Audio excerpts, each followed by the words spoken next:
What is up, everybody? We are here at the boardroom in South Charleston for another modern FNM this week. We are about to bring you round one. We have Nick on Keruga turns, and we have Hunter on Izzet Prowess. This should be a decent matchup. Keruga turns, it runs Fires of Invention. That way you can cheat out your turn spells.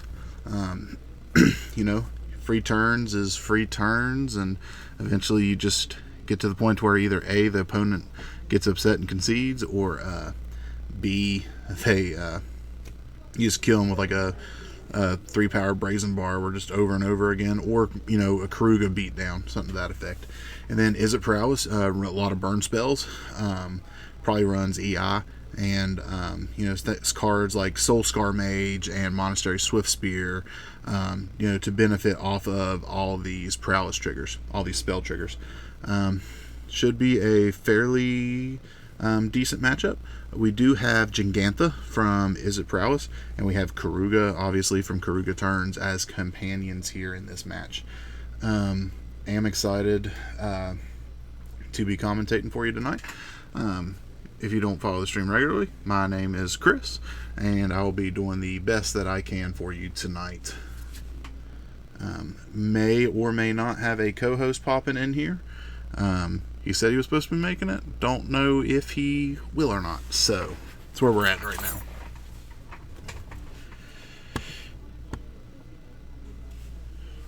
Welcome in, everybody. We got a fairly decent size FNM tonight.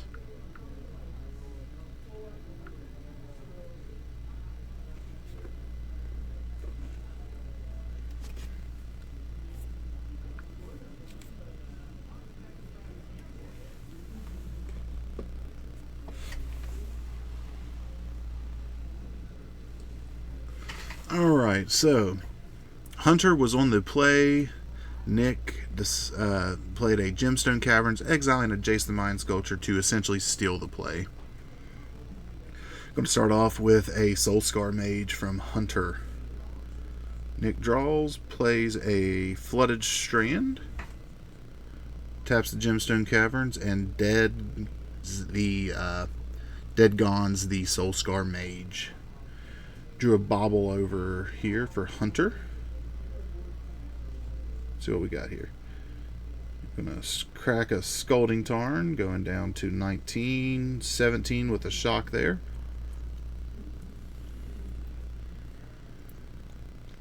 So ideally he has a Swift Spear and a burn spell with a bobble. That's ideal here for Hunter. Swift Spear into bolt, into bobble. I do see the bolt. I see a mana. Alright, so we're going to Manamorphose here, making 2, I'm assuming 2 red. Alright, going to cast a bobble, sacrifice it. So he doesn't have a prowess trigger. He doesn't have a prowess creature, sorry. He does have the 2 mana for Manamorphose floating.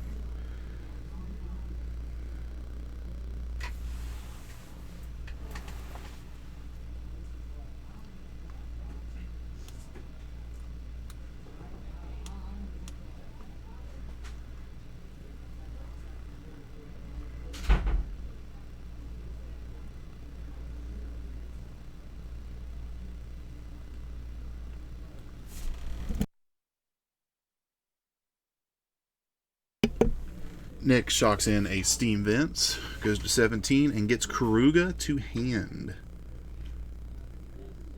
Alright, I believe that is a... I think that's a Light Up the Stage. It's either that or a Skewer the Critics. Alright, we're going to bolt target Nick. And then we are going to... Yep, that was a Light Up the Stage. Exile in top 2. I'm going to cast that bobble. Yep. Sacrifice the bobble. Target Nick.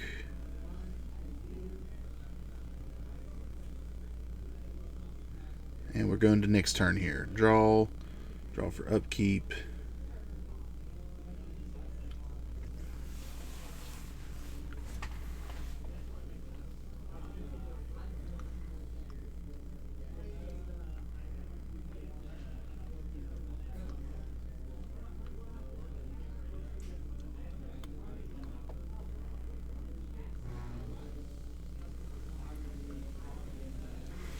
I forget who the great Magic commentator was that made this this comment, and if anyone knows it, please feel free to say who it was. But if you want to speed up Modern, here's what you do: you ban Scalding Tarn and his 9 buddies. Those fetch lands. Goes a little quicker that way. All right. So getting back into the game here. Nick cast Fires of Invention, meaning that he can cast 2 spells per turn, as long as they, for free, as long as they do not exceed the amount of land cards that he has in play. So that's how he's able to cast like Savor the Moment and Time Warp and cards like that.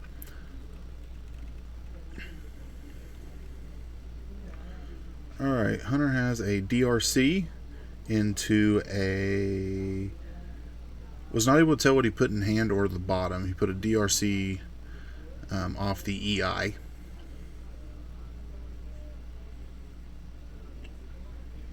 Plays the DRC. Plays a Soulscar Mage. Bobble, Prowess trigger, and DRC trigger. Sacrifices Bobble.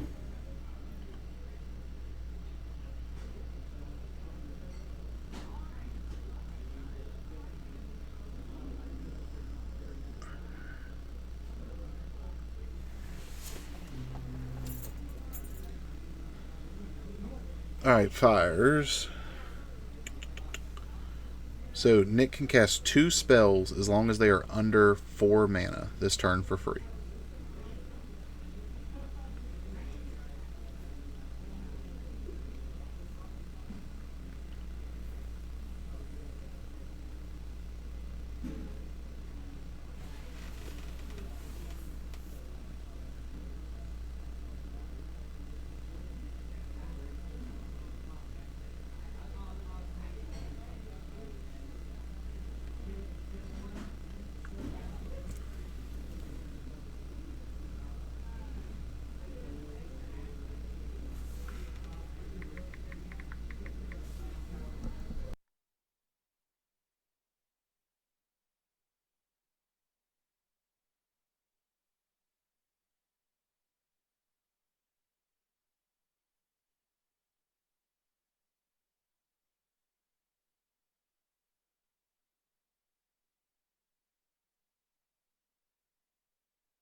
Alright, Nick cast a Chandra Torch of Defiance.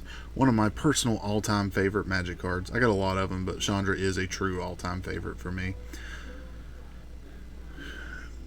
You can tick up, exile the top card of your library, and then you can cast it until end of turn. And if you do not, it stays in exile, and it deals 2 damage to each opponent. Does not target is each opponent. Going to tap his mana here.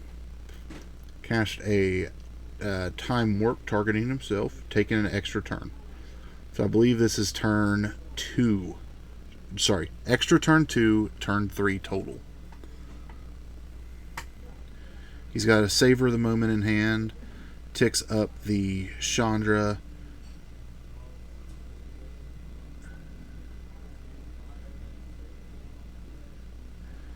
And probably going to cast Keruga here. Yep, there's a Keruga, big 5/5 beater. So now, if Nick gets to a point where he's able to, he is either going to beat down with Keruga, or he's just going to kill him with the Chandra tick up. He's going to find a loop with the turn spells and do this. I think he's explaining this now. So he's going to Savor the Moment, extra turn 3, He has Fable and Double Fury. He has not seen a... yeah, it's a Fable of the Mirror Breaker.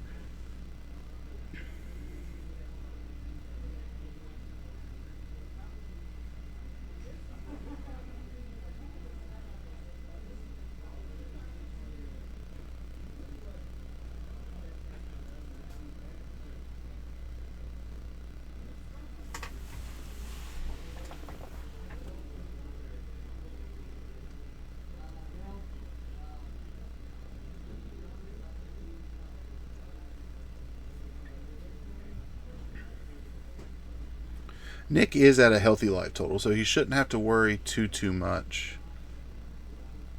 Okay, he negged the Chandra to deal 4 damage. And that is a mutagenic growth to save the DRC. Paying 2 life to cast that. Bends another Soul Scar Mage off the top from the DRC trigger.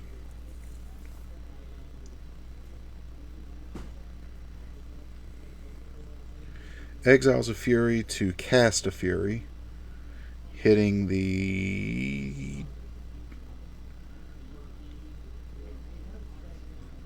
I don't know how much damage he's divided between both of them, but is definitely trying... Yep, cleared the board there. Now he can swing in with Keruga.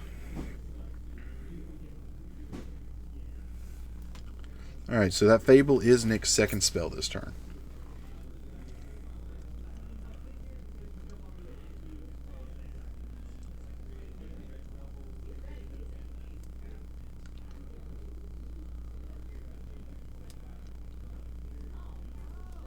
How is chat doing this evening, y'all?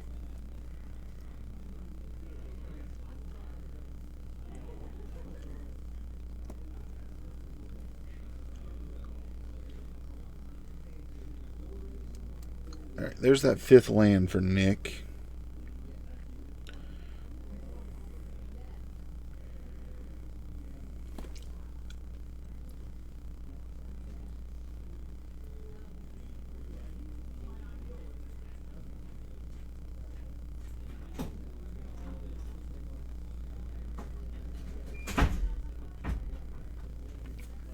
Reveals a Brazen Borrower. Does have the option to cast it here. He is going to cast the Brazen Borrower for the creature portion of it off the fires.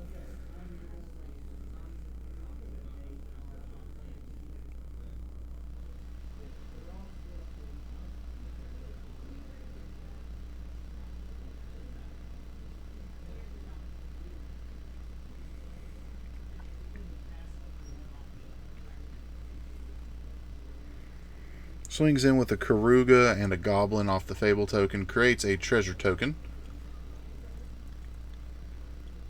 And passes the turn.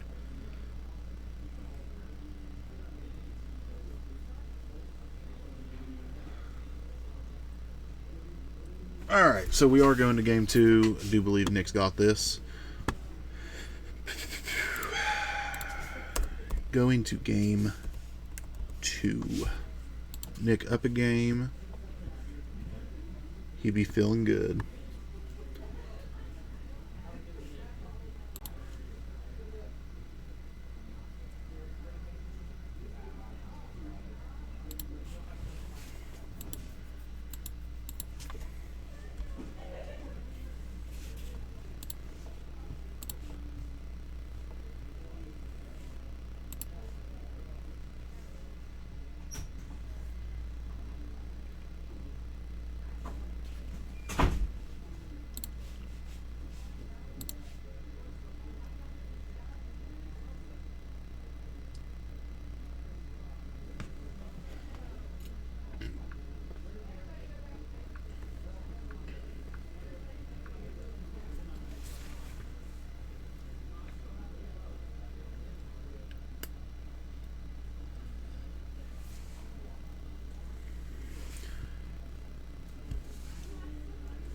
Alright, so some things that Nick could be bringing in here, right? Let me pull up a Keruga turns list real quick.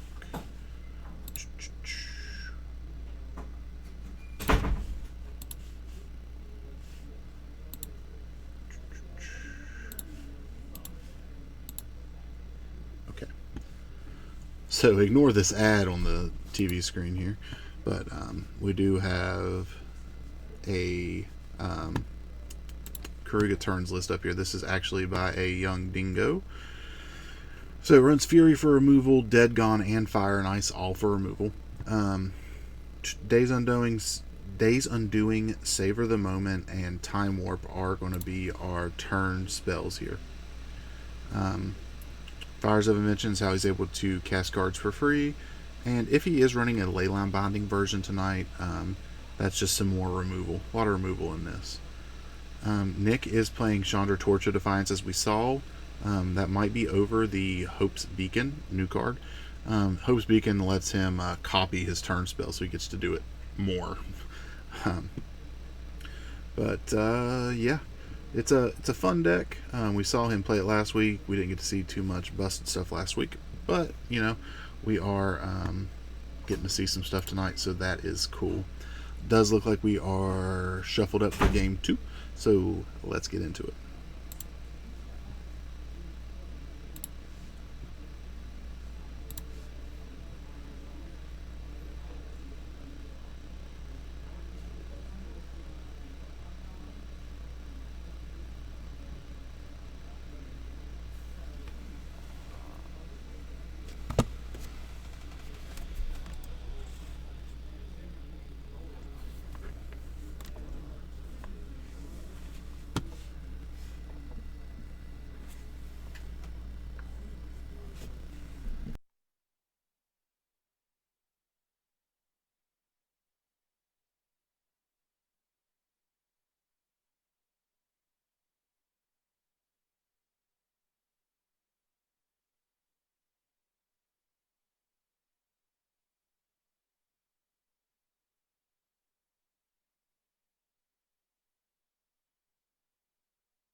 Alright, so we're going to start off with a Monastery Swift Spear from Hunter getting aggressive.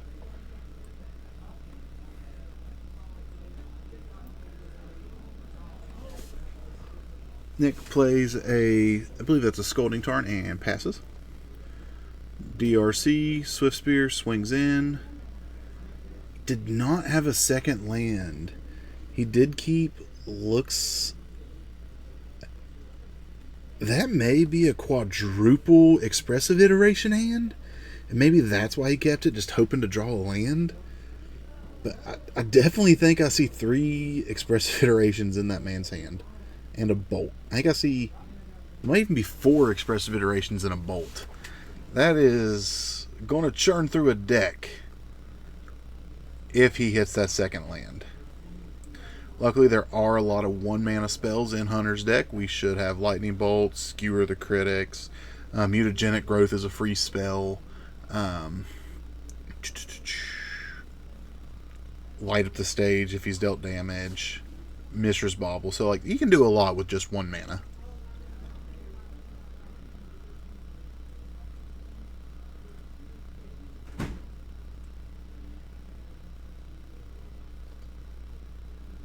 Nick's debating whether to Fire Ice or Dead Gone a creature here, or to probably Fury and wipe Hunter's board.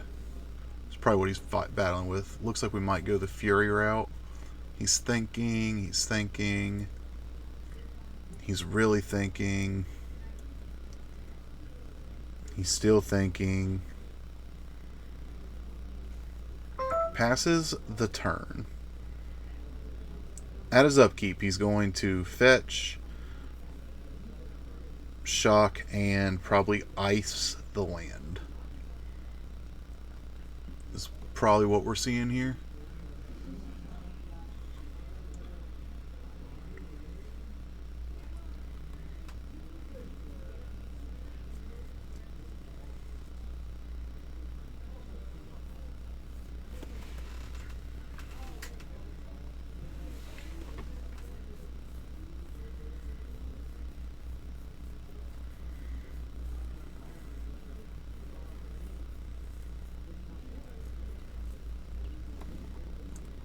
Fire Ice is a really strong card.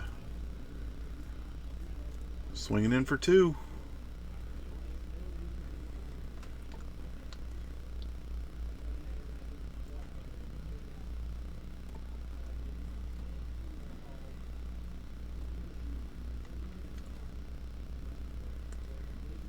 Castle Vantress from Nick.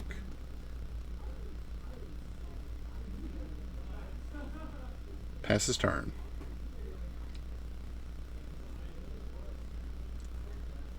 There's that second land. Let's go. There's the second land. Let's see what you got, buddy. His life total doesn't matter too much here. Hunter's, that is. Because Nick's not going to kill him all at once. And he's not going to be doing a lot of damage quickly. So he's got some time. He can play with that life total a little bit.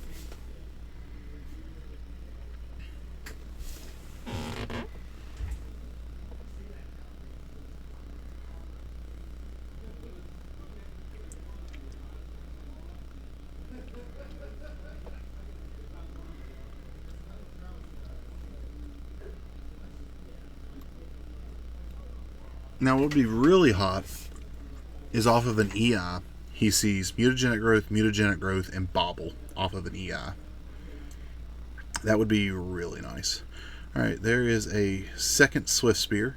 So swinging in for 3 at the moment.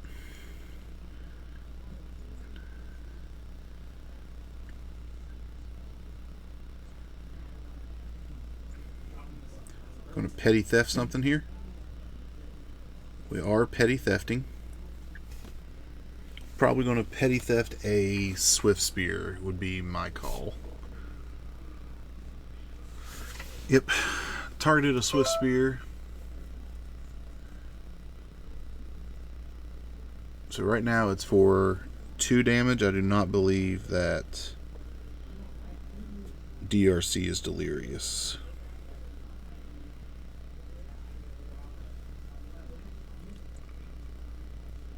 Alright, second main, Monastery Swift Spear.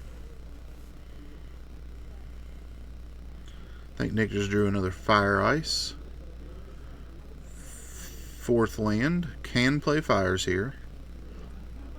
Fires and 1 other spell. There is a Fury pitching a Fire Ice, hitting both the Swift Spears. There's that little Danny DeVito. So anyways, started blasting. Little finger movement there. Can DRC pull it off? He's got a bolt. If you can get that DRC delirious, he's going to swing in for 3.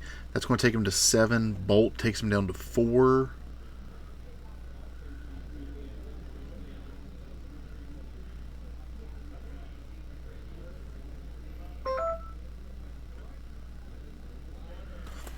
I'm sorry, that was not an EI. That was a Sprite Dragon, I do believe. Alright. So Bolt's going to take him to 7. I don't think Nick has a counterspell. He's going to flash in a Brazen Barber for the Sprite Dragon. Cool. He's going to take 7. Or, sorry, he's going to take 3 down to 7 off the Bolt. Sprite Dragon does get that counter.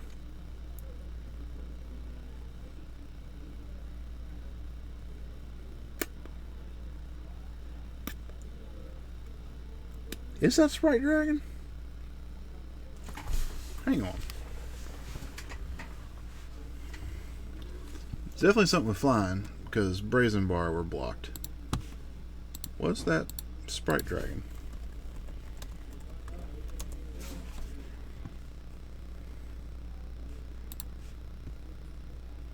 Yeah, that's Sprite Dragon. I'm not stupid. Let's go, Chris. Alright, Fires of Invention from Nick into a Savor the Moment.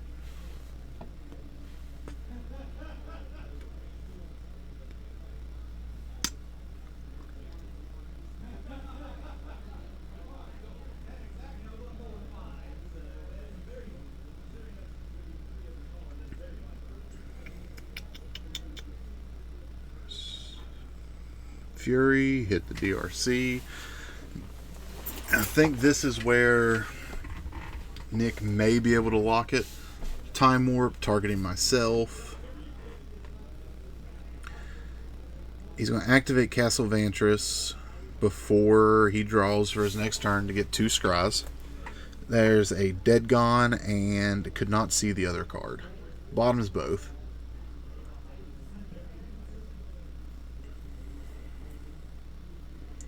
Nick swings a Fury, that's 6. Going to 11.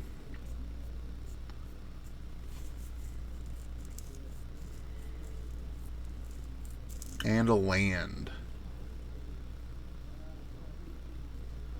So Hunter is on a 2-turn clock here. He does have DRC Sprite Dragon.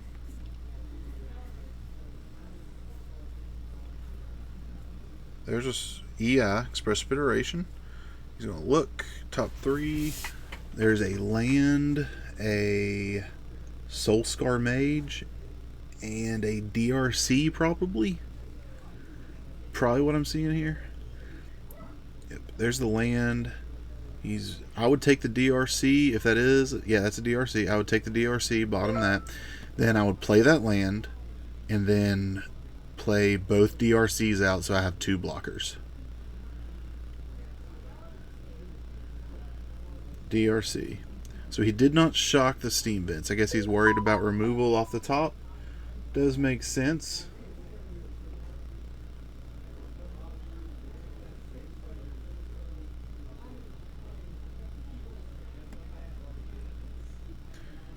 Nick fetches.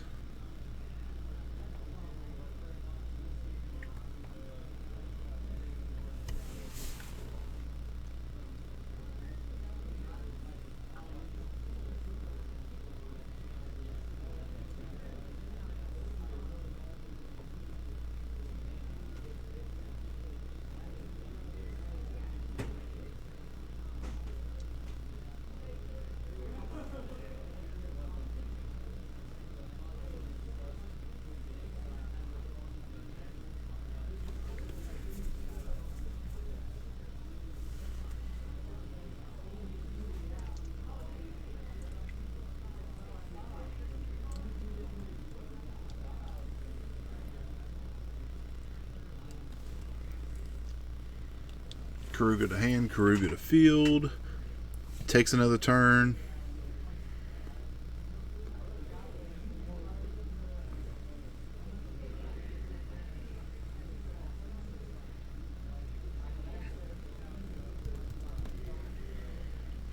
Another Fury, killing the DRC, able to swing in for, should be exactly lethal with Fury and Keruga. Or go to 5. Take another turn. And swing team. Yeah.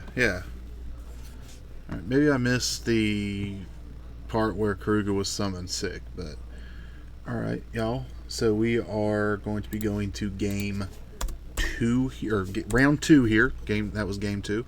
I will be back shortly, y'all. In that brief intermission, please enjoy this music, compliments of Philip Bowen,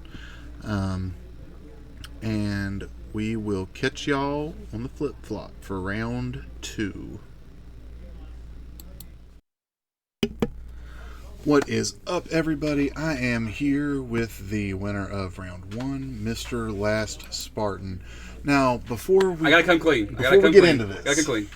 I missed it for a second. Trust me, and I'm sure I'll see it in the YouTube comments. That last Fire's turn, I casted Keruga, I cast Master Turn Spell, and I got real happy with that a Fury too. Because I drew Extra Turn Spell Fury. I was like, I'm going to Fury, kill your thing. It was kind of like overkill, because I had him kind of dead on board. We talked it out.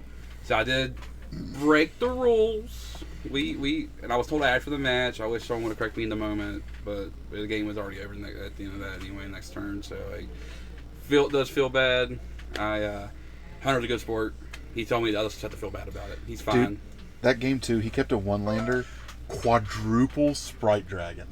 Really? Bolt and what was it, DRC? I was worried when I told him out there. I was like, when he played that second land, I was like, all right, he's unhinged. He's going off. He's unhinged. Yeah. And I was just lucky enough. I had that brazen bar to block. No, and for that person got really big. I mean, listen, both games. I mean, the deck kind of didn't do great for him. He had that one creature, and then he missed creature drops for a couple turns. Yeah. But I'm happy to have a good showing with the turns deck. I went 3-1. My one loss was on camera last week, and I got destroyed. So it felt good. Yeah, so this is Young Dingo's Taking Turns list. Yeah, so Dingo also got that from there's a challenge or a prelim someone did that played this deck. Mm-hmm. Dingo's actually that's a Jeskai version Dingo's running. I'm looking to maybe try Jeskai as well. We get the main package play bindings. I'm currently, if you go back to go up there to search card and type in save at the moment, you can find the original list. I'm currently running red blue. Playing Brace and Bar over scroll down, and then you just find Dingo's list. Control. Right there, right there. Click that one. There you go. So here we go. This is basically almost the list. So what I realized, I wanted more. I wanted more engine card. I didn't like the Narset Days Undoing package because on turn 3, when you play a Narset, if you need a 4th land, it feels real bad to dig that many cards deep, knowing if you see like let's say one land. Mm-hmm. Or like 3 lands, 1 non-land, and you're like, oh, I'm putting 3 lands I need for the 4th land for fires on the bottom. So that's why I went with 2 Fables. I played a 4th Brazen Borrower. I played a 4th Chandra, which Chandra looked pretty good there. She did. She looked hot. Being able to take up for some mana to get past the game 1 I had some mana deficiency there when I only had 4 lands, and I had a lot of 5 drops in hand. Being able to take that Chandra and use my lands with fire. You can still use your lands if you want to. You don't have to abide by those rules. Except the 2 spell per turn rule. 2 spell per turn. That I broke. But deck's really fun. I played turns a couple years ago. And, always have liked the deck. And I feel like this version's got a lot of room to play with. Like the Jeskai. I've seen a version not playing Keruga recently that is going with Ren and 6s and Growth Spirals to get fires up there quicker. Great deck. I mean, and also like as a Rhinos player too, it's got a little bit of the added benefit of like the Fire and Ice, the deck going. Like if those cards weren't allowed to be played, you couldn't play Keruga version. Like you gotta have that early interaction. Right. So like I do think I'm going to try the Jeskai version next week. So I want to try Leyline Binding.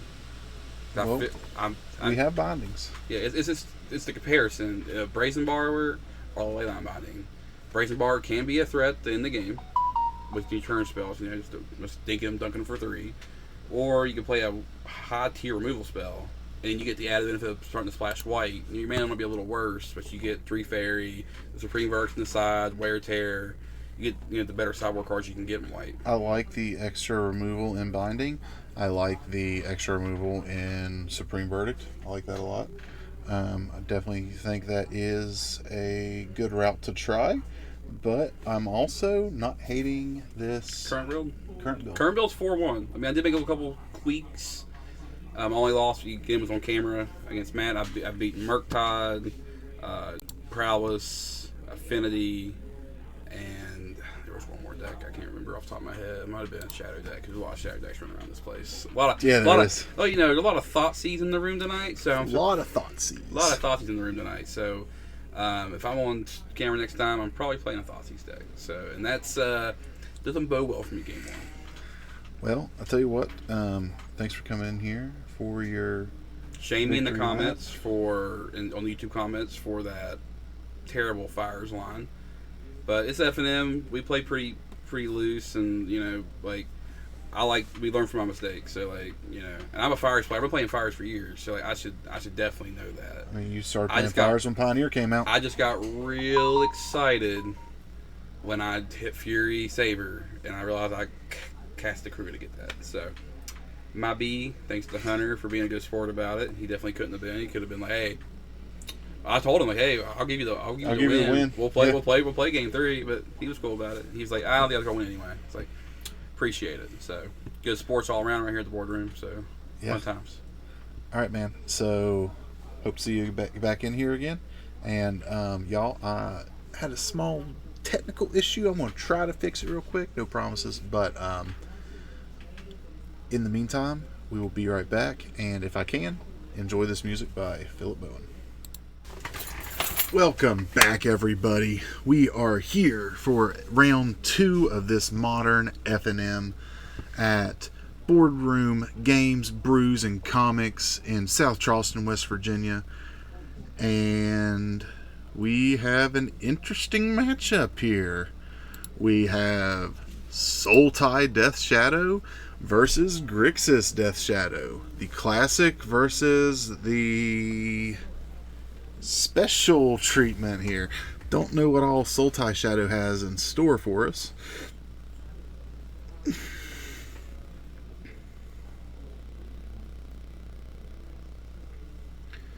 But Shadow v Shadow, both players are going to be going pretty low on life fairly quick. So that is going to be exciting. Going to be a fairly quick matchup, I would imagine.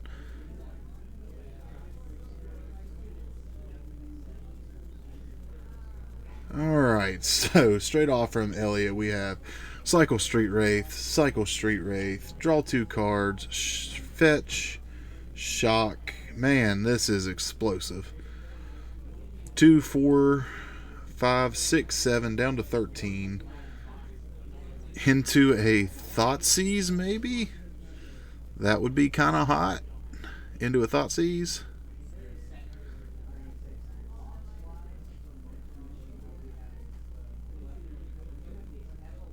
Into an Inquisition. Alright, that was close. See what old Brian has here.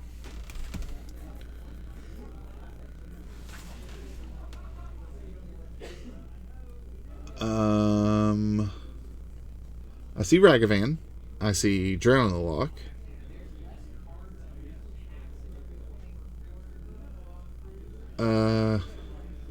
Stand by. I'm not too sure what that is. I will be right back, y'all.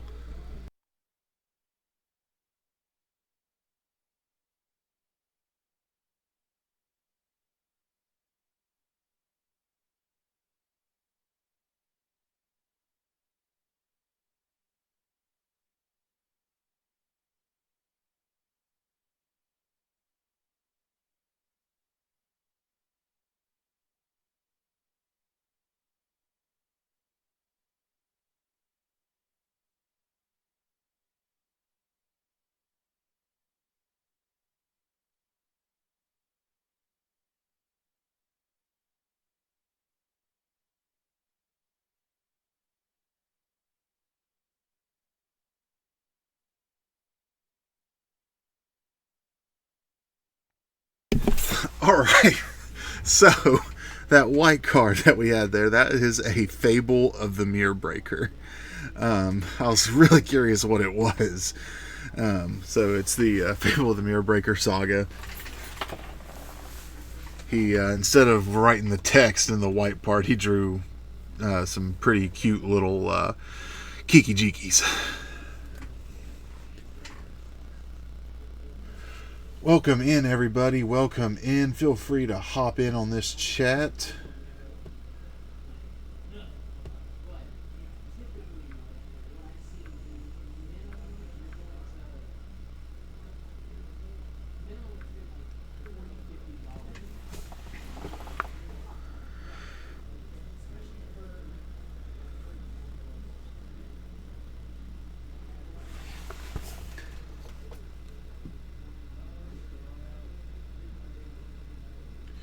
Alright, we got a 3/3 Shadow from Elliot here.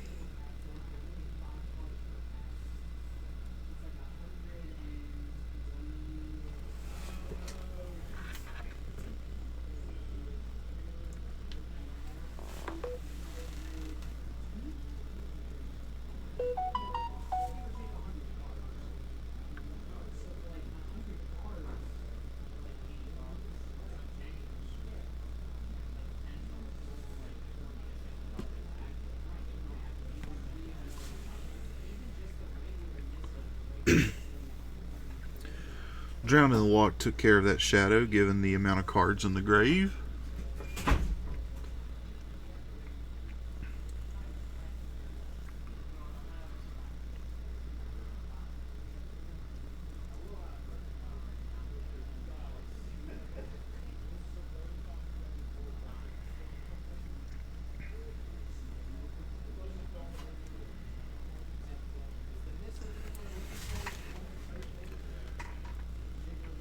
So Elliot does have a stubborn denial.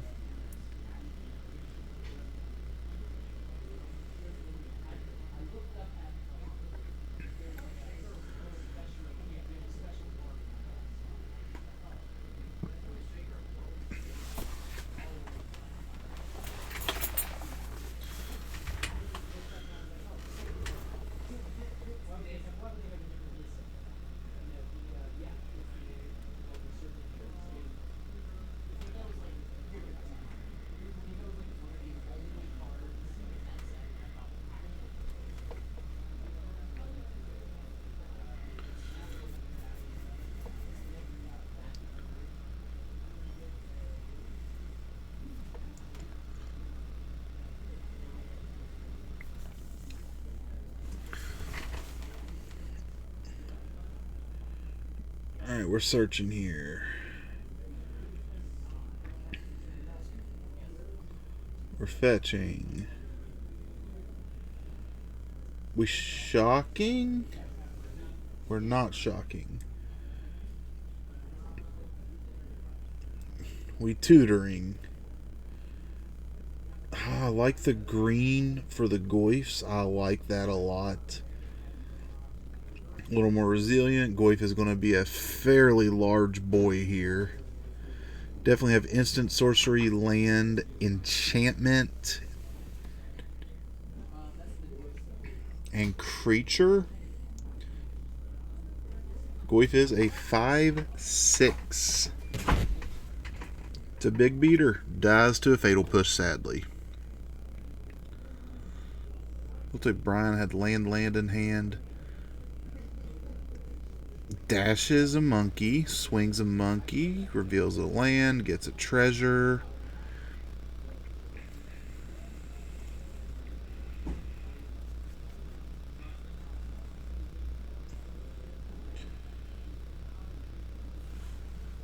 Word Tom, you doing alright tonight, buddy? Welcome in Kago Mex.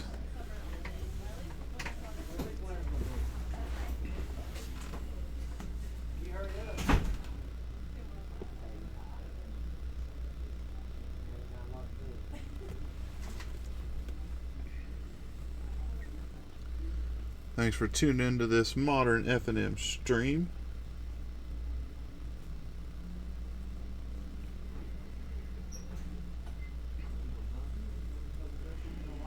Ragavan goes back to hand.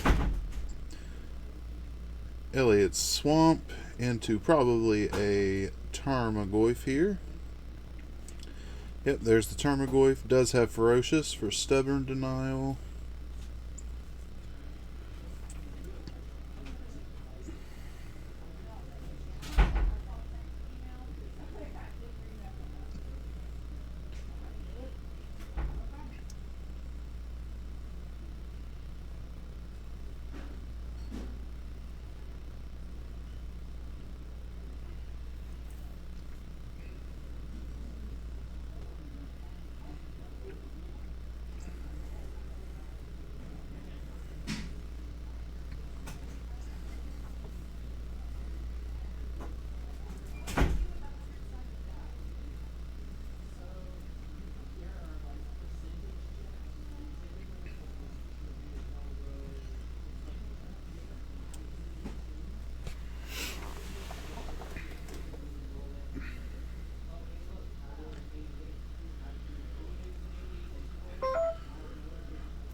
Elliot is at 5. That is a rough life total when you have a Dash Ragavan possibly coming at you.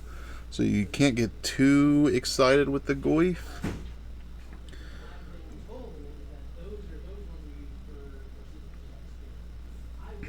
Alright, so Brian puts out a Ragavan probably for a blocker here for a Goyf.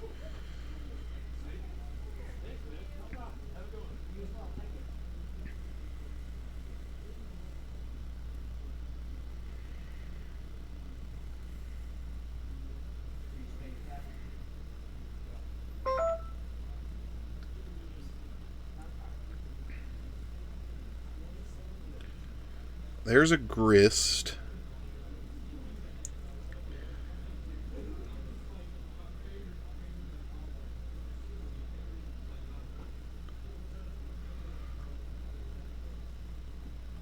Mills address down from the grist, putting a pest token into play.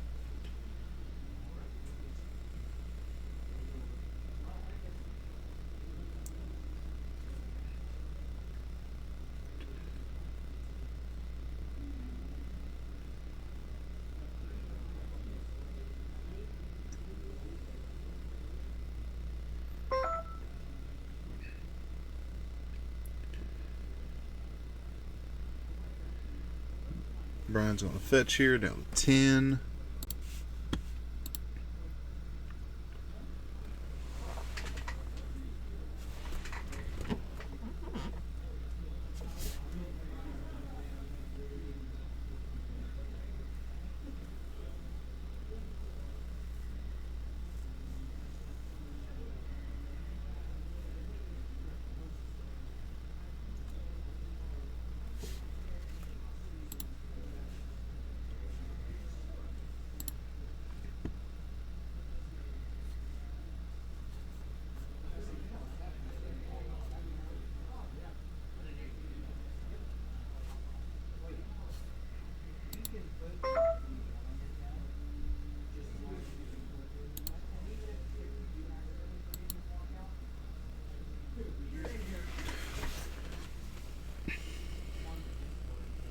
So trying to figure out the best possible thing that Elliot can do here.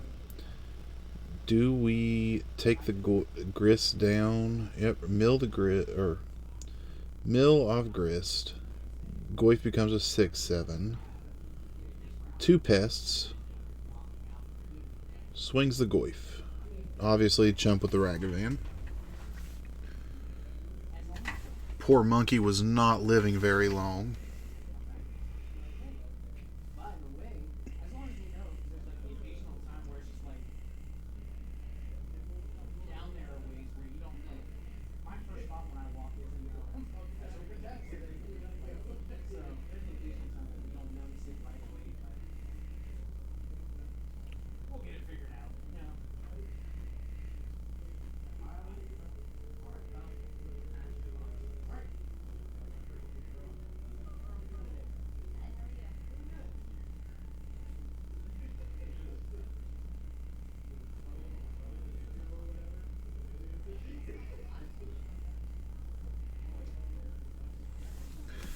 There's a battle. These Goifs are going to get big. Now all we need is tribal, and we are going to be hot with some Goifs. Drowning the lot, countering the battle, making Goif swole. It's a 7/6 Goif. Yeah. 7 down to 3 in bolt range, but doesn't have to worry too much about a bolt from Sulti.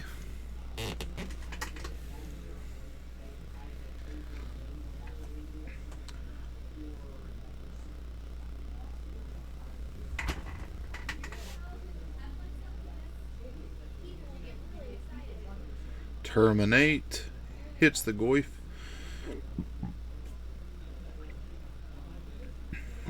We're going to get... what's that companion's name? Gigantha to hand. Pass turn. All Brian has is Gigantha in hand. Looks like Elliot's got land Thoughtseize. He can remove that Gigantha here. He is going to go down to 3. Is dead to a top deck bolt from Brian.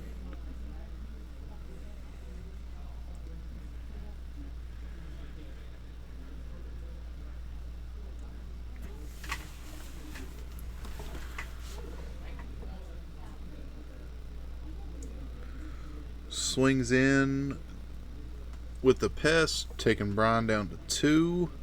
And it looks like Elliot has 2 Misty Rainforests in hand. I do declare, I do believe.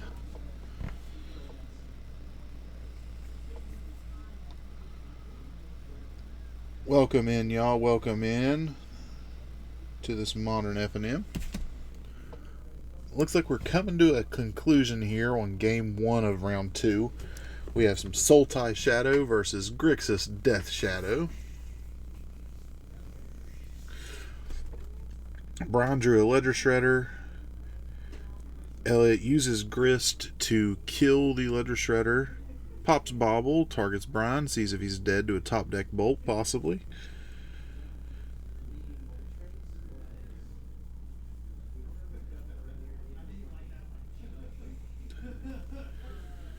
Brian is at 1 and rips a land, fetches, pays that life.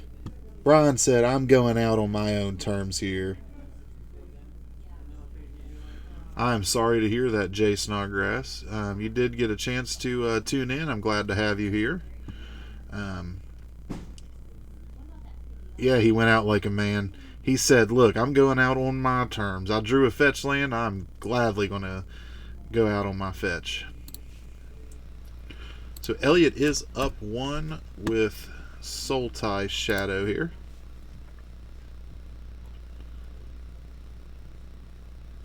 He can't keep getting away with it. He can't keep getting away with it. Such a great little blurb there. So while we're in between, while they're shuffling up and going into sideboards for game 2, Jay Snod, why you not think that movie night's happening now, man?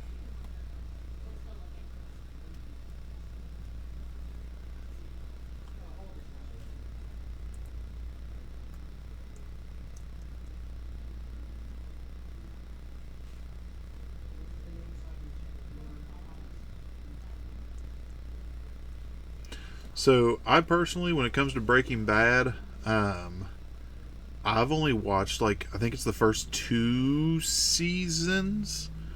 When I was in there, I made it to where last thing I remember was him going to I think it was a biker gang, and remember being in the second story of a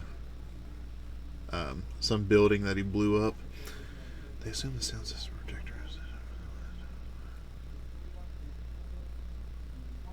Oh, gotcha. I don't have a way to help you there, Jeff. I was trying to think. I do have a projector somewhere.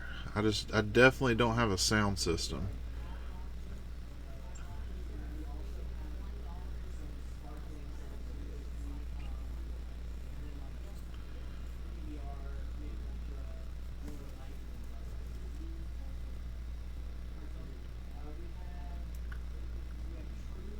Gotcha. Well, Jeff, fun fact, I know you're sad you couldn't be here tonight, but we actually have one of the guys from Apex here. He dropped off the golden tickets, as I want to call them, for the Apex Invitational winner, or for the Apex. He dropped off, I'm calling the golden tickets for the Apex Invitational. So whoever wins that Pioneer, DreamHack RCQ, and the Apex qualifier tomorrow at Boardroom in Hurricane will get to have that hotness.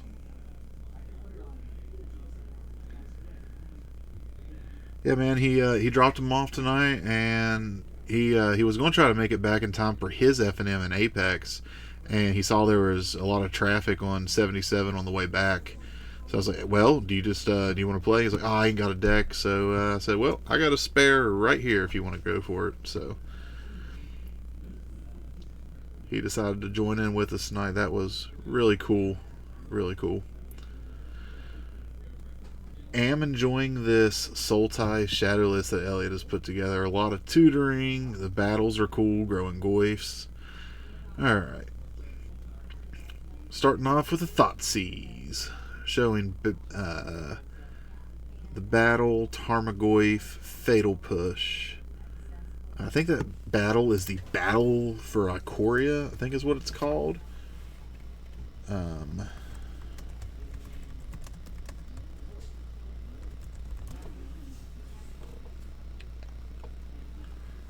If it is the Battle of Ikoria,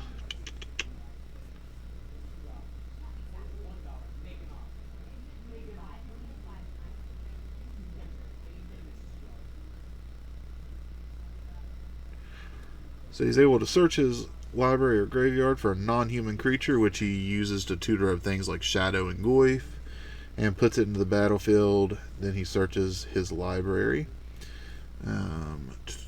For each non-human creature you control, you may have that creature assign combat damage as though it weren't blocked. Seems very hot for a shadow list. You know, unblockable shadows, I mean, it's not technically unblockable, but that is nice old tech there. Welcome in, y'all. Welcome in.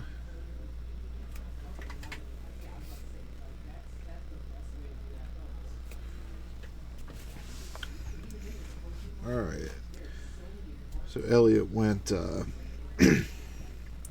Shock Thoughtseize into Forest Goyf. Brian just went with a classic turn 1 Ragavan.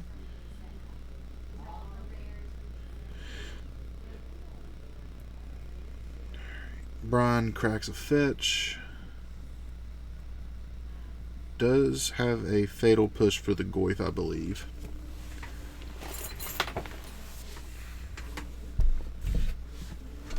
Terminates the Goyf, swings in with Rag.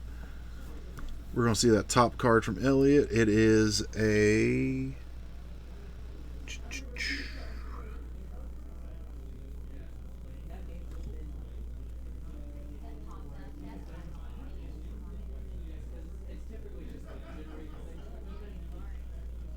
I think that's Veil Summer.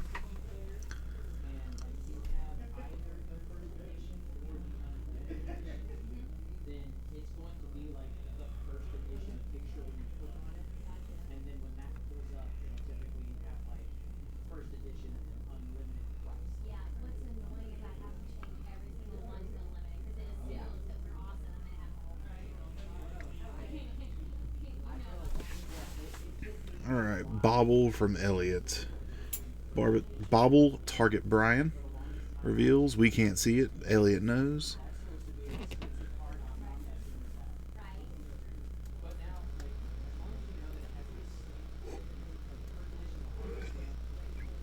Elliot passes.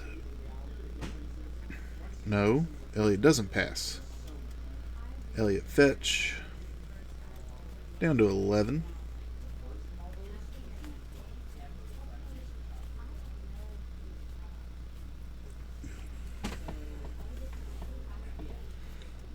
Uses that battle.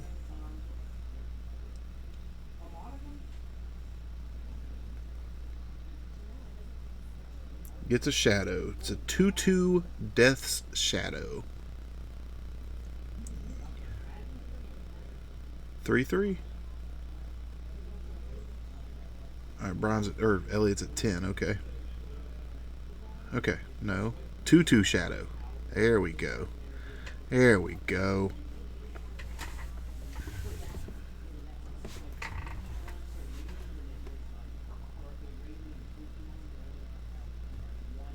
Welcome in, y'all. Welcome to the stream. See people slowly popping in.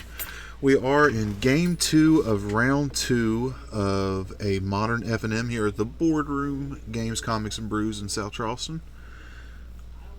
GDS versus Sulti Shadow. So Shadow v Shadow here.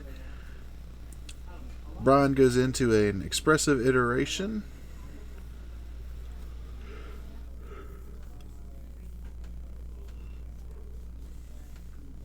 Alright, puts a land in exile off expressive iteration, plays that Steam Vents, goes down to 10. And what's he casting here? He's got a treasure and a Steam Vents. Drown in the Lock, the Shadow. Swings in with Monkey. Monkey is going to connect, dealing 2 damage, revealing Thoughtseize off the top. Now, Brian can play that Thoughtseize, which he did. Goes down to 8. And Elliot just had land. That was rough.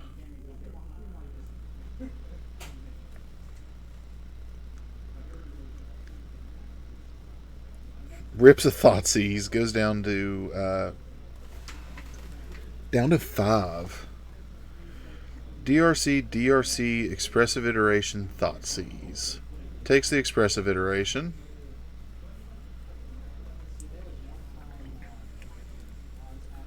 Thank you for keeping that hand up there, Brian. That's much appreciated.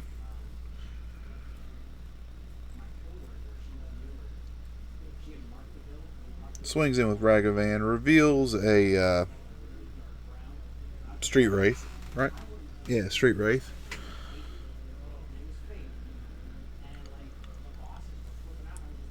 Elliot's dead to a bolt off the top.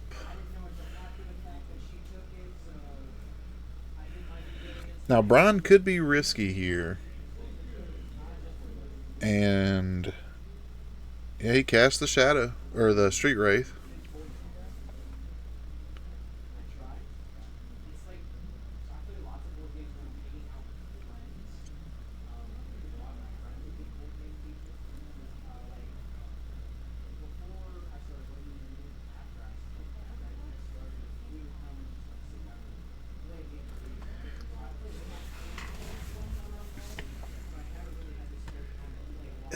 I think Elliot drew a dress down. I think Elliot's just dead here, and I think we're going to game 3, I do believe. There's a dress down. He's going to cycle it, see what he gets. And we're going to scoop it up and go to game 3 here of round 2.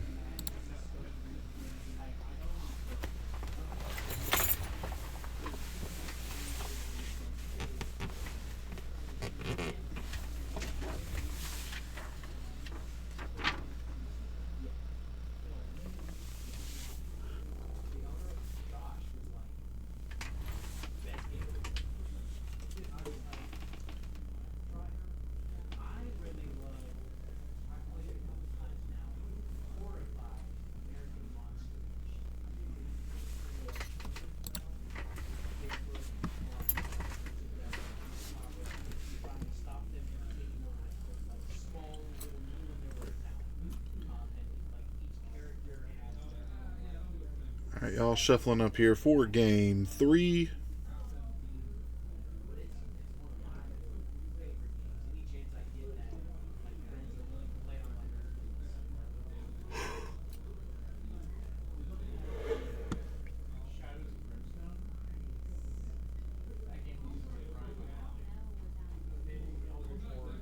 Alrighty.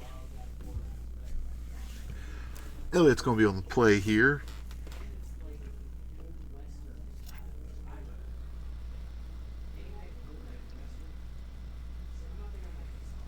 Right, I see Stubby, Goyf, Veil, Shadow.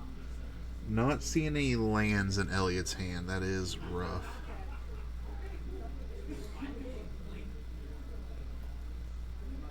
Brian had single mountain, looked like Shadow, whatchamacallit, Fable the Mirror Breaker.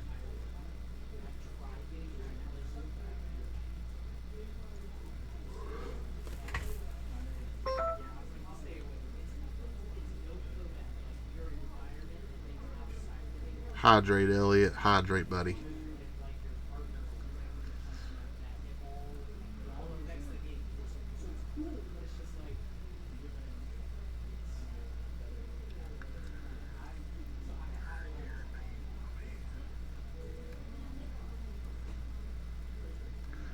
Brian going to 6 against a fellow Thoughtseize deck. Alright, we have Thoughtseize, Fable the Mirror Breaker, Ragavan. Trying to see some of the other cards in his hand here. Looks like it may be a double Ragavan hand.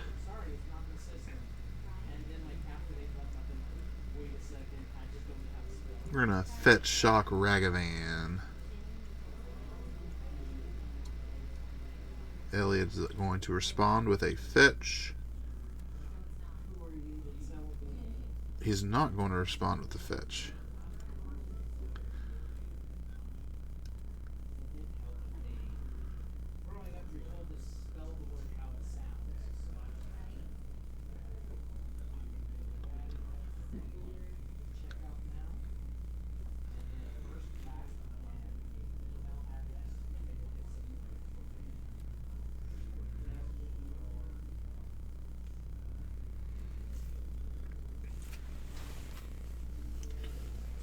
Alright, there's the fetch. Needs to kill this Ragavan here more than likely.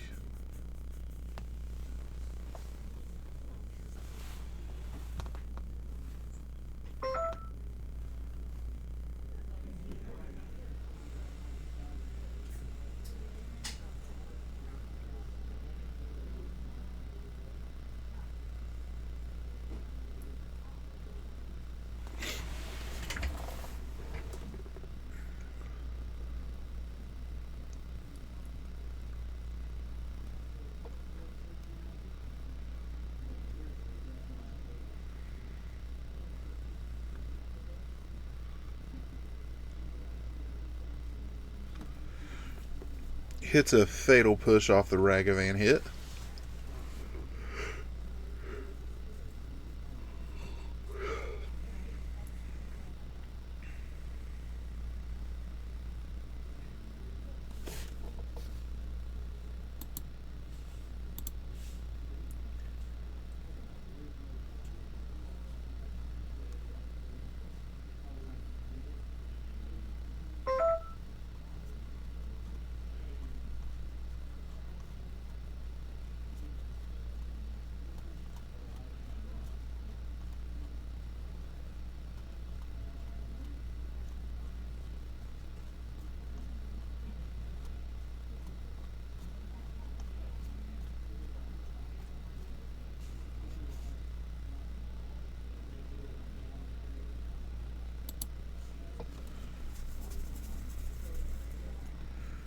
Brian cracks bauble.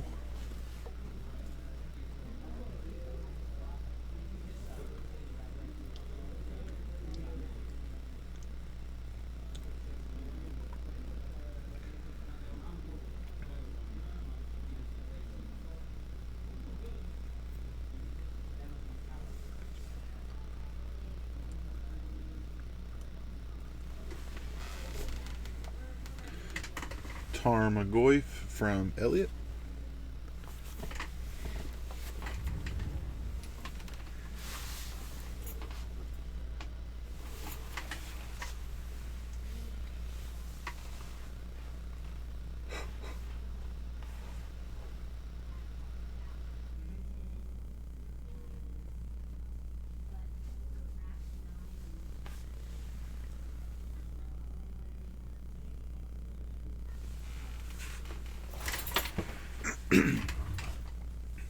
Tarmogoyf.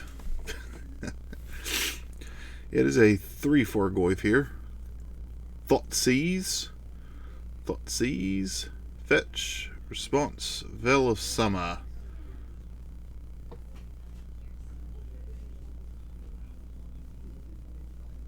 No, I'm wrong. Yes, I'm right.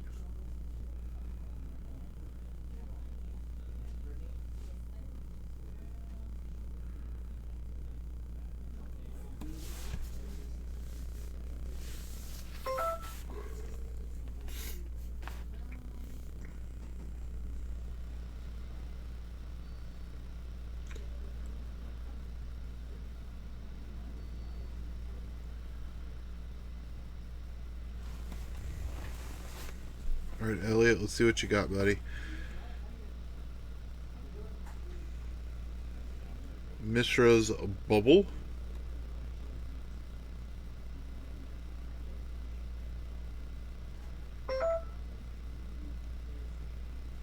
So I see Shadow, Stubby, Bobble, target Brian.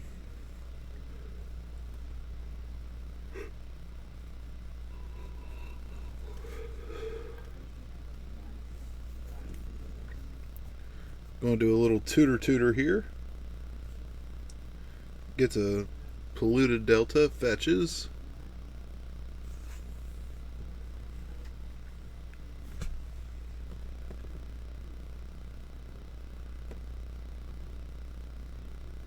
Welcome in, y'all. Welcome in.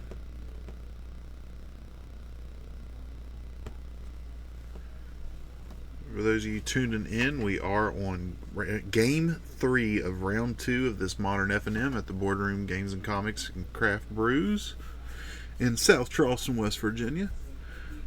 Shadow v Shadow, what's better, green or red? At the moment, it is seeming like green. Goyfs have been a big deal. Veil of Summer has been big. That new battle has been fairly nice. But, I mean, Ragavan did take care of game 2 for Brian. So, we have Ragavan, K-Command, Terminate, Fable of the Mirror Breaker, which you can see there underneath Brian's thumb.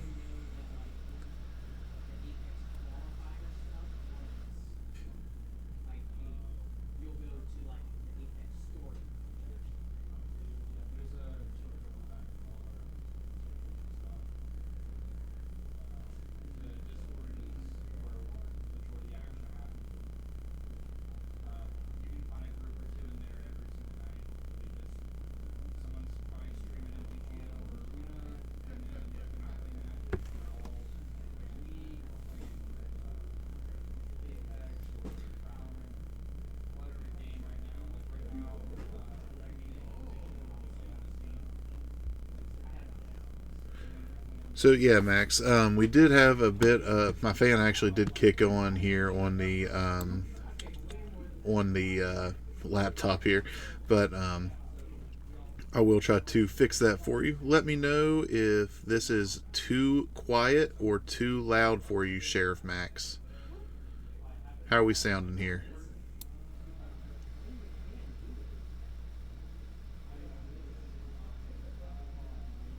Are we better? Are we worse? Give me that feedback, BB.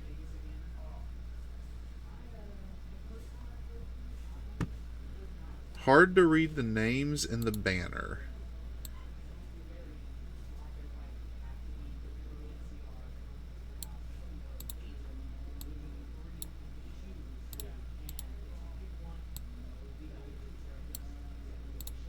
How is that, Brian or Sheriff Max? Does that make it a little better for you?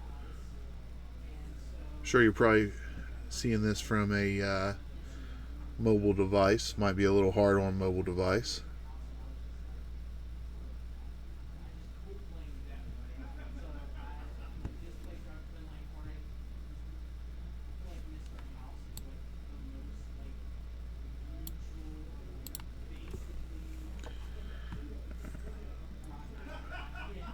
Brian did have a Nihil Spell Bomb. Or sorry, Elliot had Nihil Spell Bomb. Brian is at 4. It's not looking good.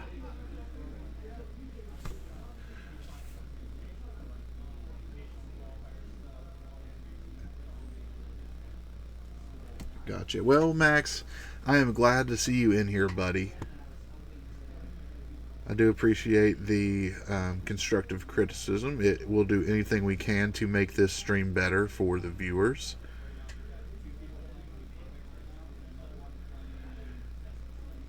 Alright. Thoughtseize. Brian said, I'm going to go out like a man again.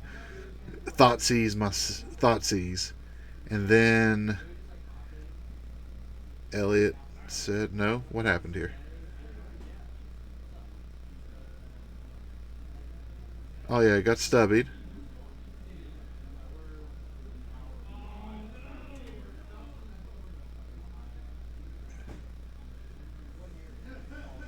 That felt bad. Alright, well, at least they're being good sports about it. That is going to go to Elliot here on round 2 of this FNM. Elliot's going to be going into round 3 2-0. Brian's going to be at a 1-1. We might get to see him tonight. Those Termagoyfs were big for Elliot tonight. I will be right back, y'all. Sulti Shadow versus Death Shadow. Grixis. Oh, yeah, Grixis, yeah. The green got there. Termagoyf, big. That battle is also really cool. I mean, the one time I was going to get Hex Mage with it, it got countered. So, unfortunately, I didn't get to do the fun thing with it. Now, one of the things I did I personally didn't know the card art. What were you tutoring with a lot? The green card that let you tutor? Traverse the Elvenwald. Okay. You know, I should have known that from, what is that, Shadows over Innistrad? Or something like that? It was one of the... It was the most... It was like... We've got the most recent one, and it was the one before that. Right. No, that was really cool. You're just like, you know what, I'm just going to get a land, fetch, shock, help my life total out a bit for those shadows, which we didn't really see until game 3 at the very end. I was going to say, I played one game... I know I played one game 2, and then game 3, it was 2, and that was the nail in the coffin. Brian was telling me, he was like, 1 Death Shadow I could have dealt with. 2, not so much. Dude, I saw he went... So, game 1, he went on his own terms with the fetch. Yes. He went to do it again, game 3, with the Thoughtseize. And you went, no. Yeah, not in my house. Yeah, he kept saying, he was like, I can go out on my own terms. And I was like, I don't know. I'm not going to don't let... think you can. Nope. You're not stealing my satisfaction. So, I mean, what are your big takeaways from that match? I mean, when it comes to Grixis v Sulti. I don't... I like the Grist. Grist was hot. Grist was really good. Game 1, I think that was the reason I won. I really should have, instead of getting the Tarmogoyf, I should have gotten the Death Shadow. That was a mistake, but it happens. It's literally my first time playing the deck.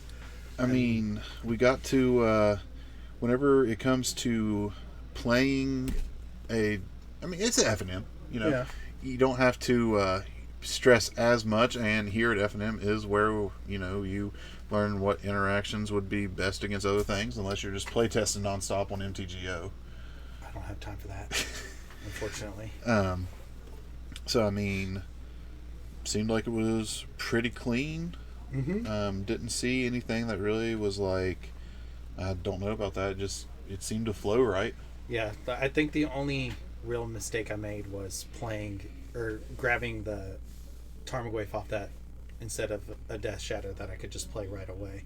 But it ended up working out, so, Yeah. Look, also with the inclusion of the battle and Tarmogoyf, I like that. Yeah, I was really curious if battles were a mechanic in that were going to be brought to Modern for cards like Goyf. Do we see a Goyf resurgence again? I don't think so. Don't think so? No. It's like like even now it's like Goyf is bigger like more often than it ever has been, and it still doesn't see a whole lot of play. So like just even introducing like adding an extra point to it is not gonna push it over the edge, unfortunately. It's just when it gets pushed, and like it can still get heated fairly easily, but well, yeah, because the matches that grow Goyf are the DRC heat decks because of Delirium. Yeah. So it does get heated fairly easy, which is kind of sad because, like, if you think about it, Goyf used to be the creature that was basically unboltable for 1 mana, and now, it dies to push, it dies to... Used to be the best creature in Magic, and now it's far from it. Oh, how the mighty have fallen. He went from... $100. Let's not talk about Tarmogoyf prices. I bought Goyfs at $80. Yeah. Oh, mine were $90 more than that. So. Did I speak? Jeff said no sound earlier. Did I just hear round 3 popping up? Maybe. Might have just been the round completing. No, that was just another message. Yep, that's it. Important man right here. Look at that beautiful face. Now, tomorrow, we have the Boardroom DreamHack Invitational with the Apex... DreamHack RCQ. DreamHack RCQ with the Apex Invitational Qualifier. Yes. So, tomorrow, we are going to be doing our best to stream that. And I will be on the other side of the camera tomorrow, and you will have... Yep. Our homeboy here, Elliot. It's going to be Casson. I'm going to do my very best to... I haven't played a whole lot of Pioneer, but I'll brush up. Well, I mean... So I know the cards, at least, hopefully. One thing with Pioneer is you may see a lot of cards you don't know, because I feel like Pioneer... I feel like the only ones I'm not going to really know are the ones from that might be played from Mom or Aftermath. Yeah. No, that's than like that, when I see these haven't really- battles, like Matt's playing that one Rakdos battle. I'm like, I don't know what it is. Like, I can't and remember. then I'm also struggling with like those sacks. some of these, all these different card arts. You know, like one card can have 3 different arts. And I'm like, what is that? Yeah, it's especially like all the Praetors and whatnot. Yeah. Elish Norn. All right, y'all. So I'm going to go back out there, check on a few things, and hopefully we will be right back for round 3. Knock on wood. Not going to leave you too long here by yourselves. And that being said, Do you Elliot, believe round 3 is just about round 3 is about to start. Up, so All right. 1 second. So we will be right back. Welcome back, everybody. We are here for round 3 of this modern FNM, and we have Nick on Keruga turns again, 2-0. So he's made it back to the camera. We have Tony on 8 Blast. I'm not sure the current win streak for Tony and Nick here. I know they have a history of Nick usually not having a good time against Tony here. But we do have Tony on 8 Blast and Nick on Keruga turns. And if you see here, Nick is obviously companioning Keruga, and Tony has Gigantha. Yes, sir. Roll off here. I will be right back for commentary as they are shuffling up, y'all.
Tony Thopter.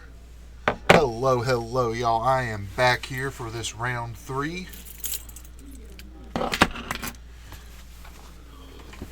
The worst HS.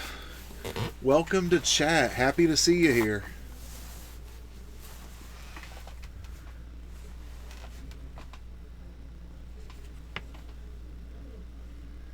Welcome in, y'all.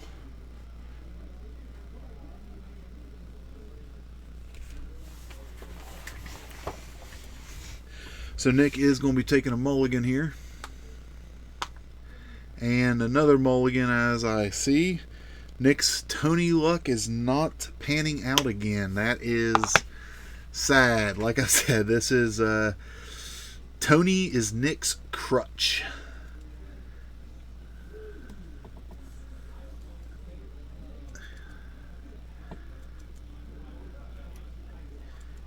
It is a curse.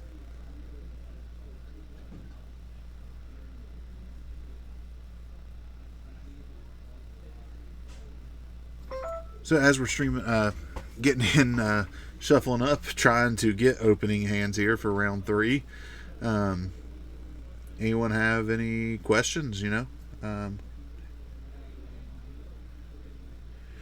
No, Nick is actually on Keruga taking turns. He runs Fires of Invention in order to cast his extra turn spells for free.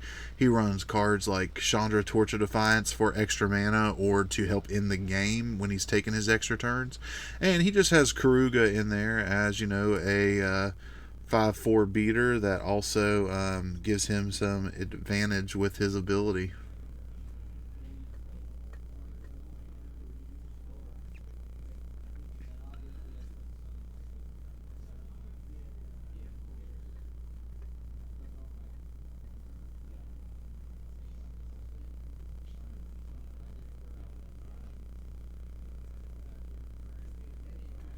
No, it doesn't go to turns. He plays cards like Savor the Moment, which say take an extra turn.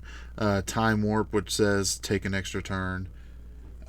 So he's just taking all the extra turns. All right.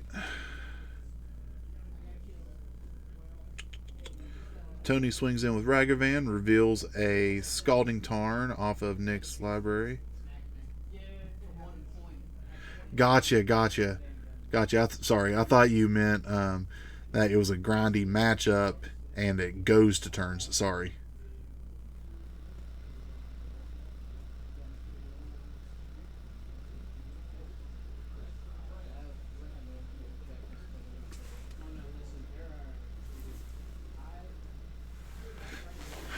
All right, y'all. So Tony's getting busy with that Ragavan here. Double DRC from Tony.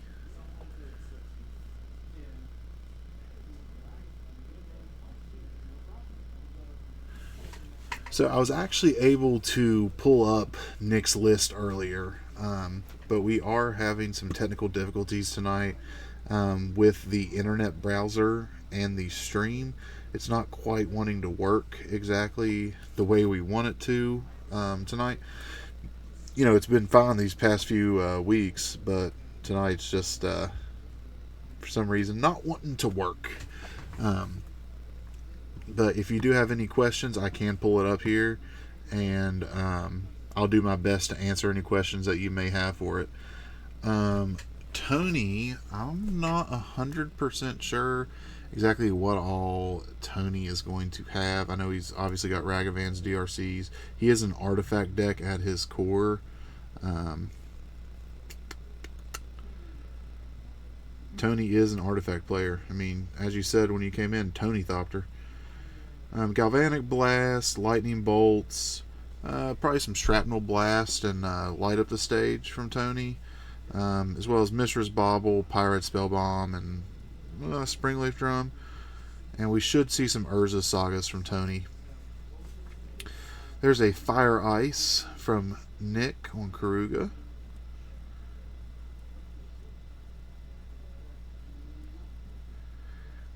And the 8 Blast from Tony is that Galvanic Blast and Shrapnel Blast. Shrapnel Blast is a 2-mana instant that says sacrifice an artifact as an additional cost, and it deals 5 damage to any target. And Galvanic Blast deals 2 damage, or if you have Metalcraft, it deals 4 damage to a permanent or player if you control 3 or more artifacts. So he plans on playing a bunch of artifacts, sacrificing them to Galvanic Blast or Shrapnel Blast, and just hitting Nick's life total straight to the face.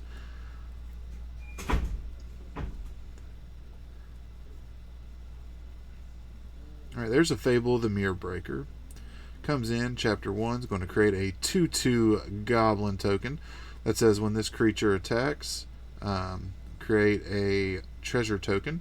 But we are not going to see that here. It is going to eat a lightning bolt.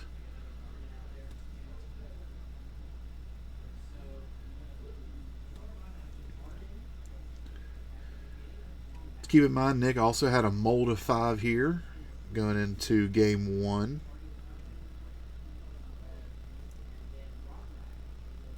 That is a Savor the Moment off the top of Nick's library that he just looked at here off the bauble.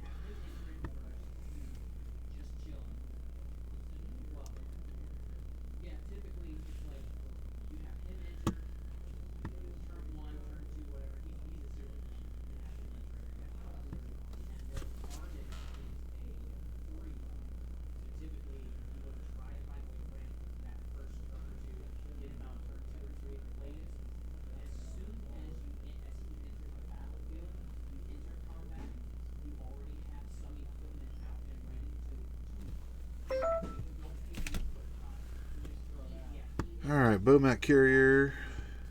Bomat Carrier is a really fun card. I played it in Standard, and that was about the last time I played Standard, was back in the Amonkhet Aether Revolt block, and played it in Ramanop Red.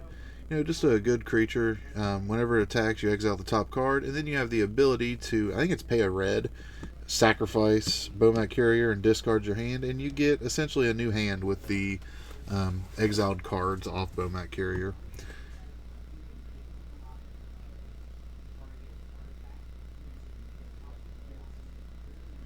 Do see double Chandra, I believe, from Nick. We should be seeing a Chandra here. There's 4 mana. Or is it Fires? No, it is Chandra, Torch of Defiance.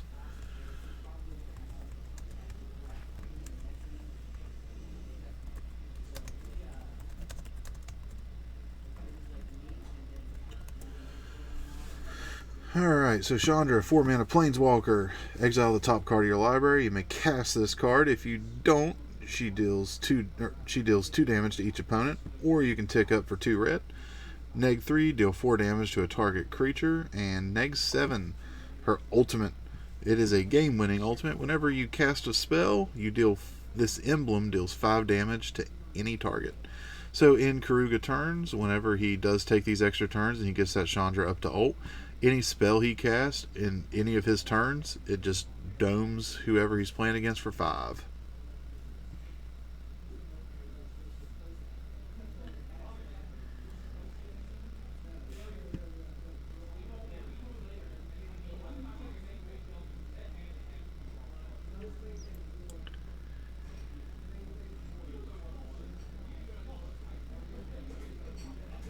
How is chat feeling tonight, y'all?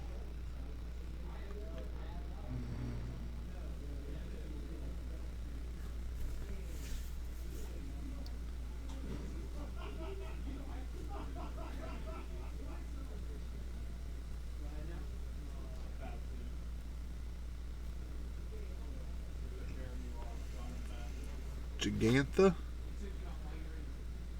Use the treasure to cast that Gigantha.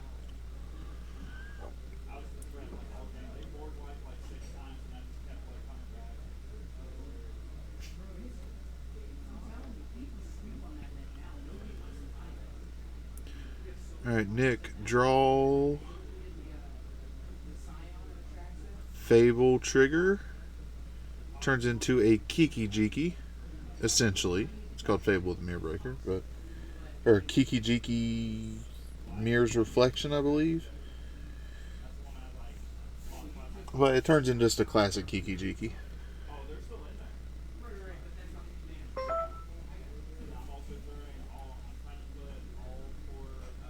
Fire Ice, killing the Bomat Carrier.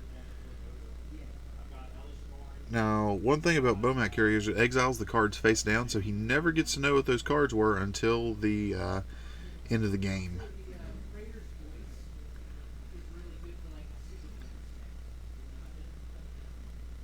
Dragon's Rage Chancellor.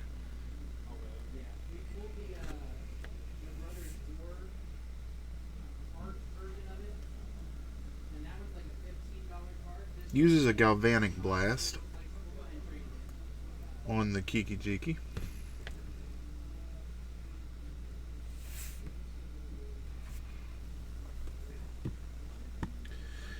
And we are picking it up going to game 2.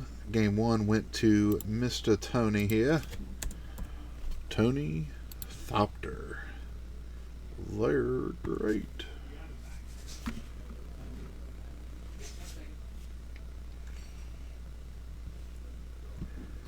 Any questions here while we are in between games shuffling up here?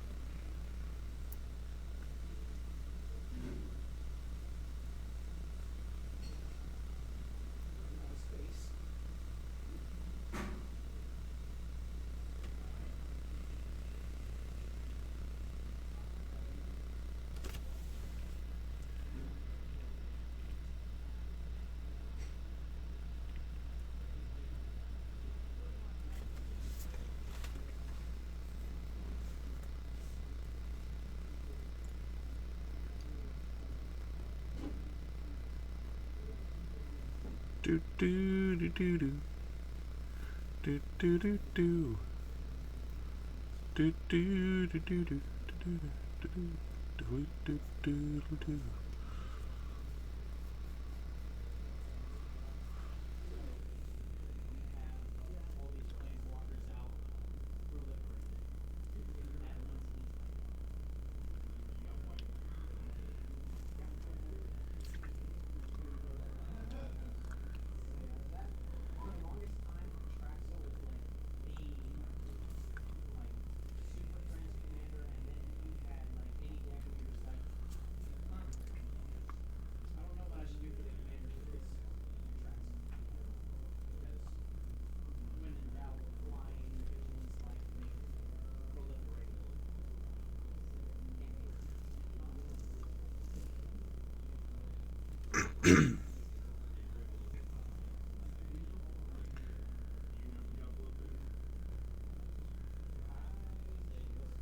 I'm going to see if I can do something about that camera bobble. I think Mr. Tony here shaking his legs might be the culprit here. Give me 1 second, y'all.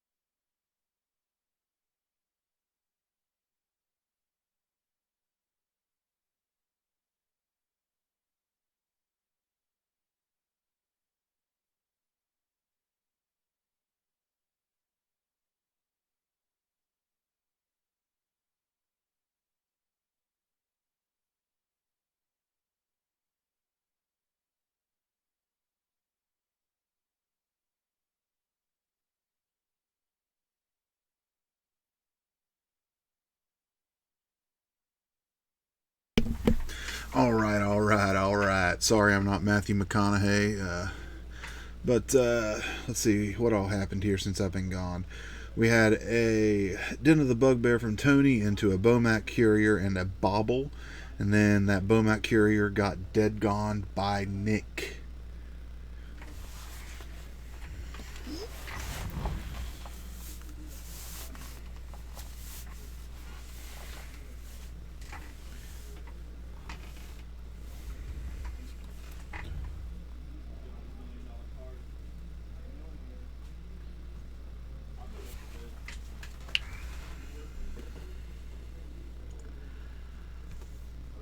Alright, I'm not too familiar with that card Tony just played. So let me see if I can take a look here. So I believe that is Imperial Synthesizer. A 1 mana red artifact. When it enters or leaves the battlefield, exile the top card of your library. Until end of turn, you may play that card. Or you can pay a red and 2 generic, sacrifice it, and create a 2/2 white samurai with vigilance. Only do that at sorcery speed. Or you can use it to sacrifice 2 Galvanic Blast or Shrapnel Blast. So Tony's got all these spell bombs. There is the first Galvanic Blast, dealing 4 down to 13. Tony fetches.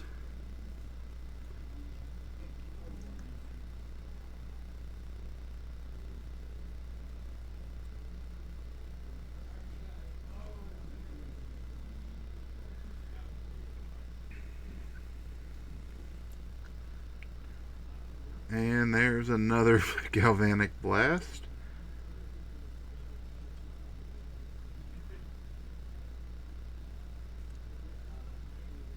Tony is on a roll tonight like butter, baby.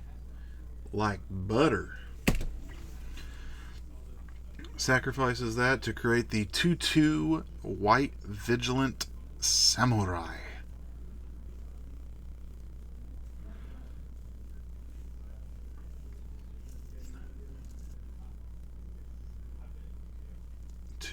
4, 6. So Tony's got 6 points of damage on the board. He's going to bobble Nick. We can't see it, but Tony can.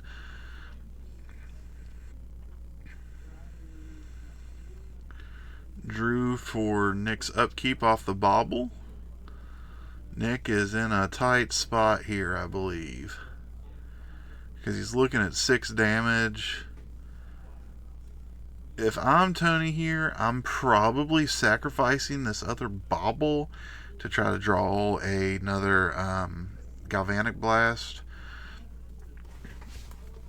Or I think we saw Bolt. Be trying to draw a Bolt as well. If I'm Nick here, I'm probably holding up some form of counter spell or like a force of negation. I'm trying to see what all he has here. All right, there's the Fires of Invention. Fires of Invention, 4 mana enchantment that says, hey, you can play spells for free, but you can only do 2 spells a turn. And those spells, CMC, cannot be more than the number of lands you control. So he just cast a Savor the Moment there, taking an extra turn.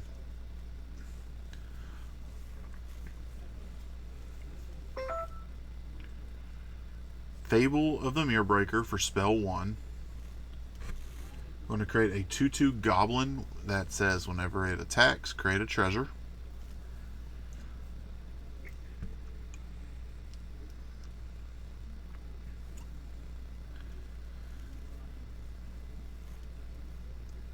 Pirate Spellbomb, you can pay a red, deal 2 damage, and sacrifice Pirate Spellbomb.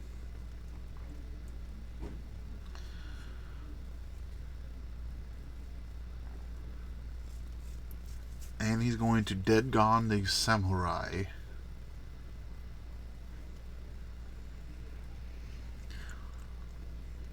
That is Nick's second spell for turn. And he passes. Yes. Tony fetches down to 18. Basic Mountain.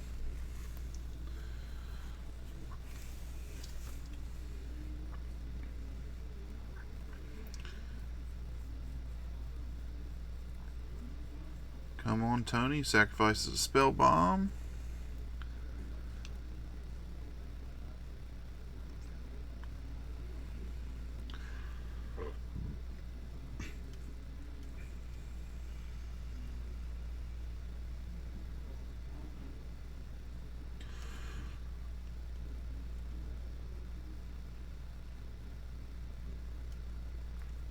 Nick has Brazen Borrower. Alright, goes to kill the goblin. DRC from Tony.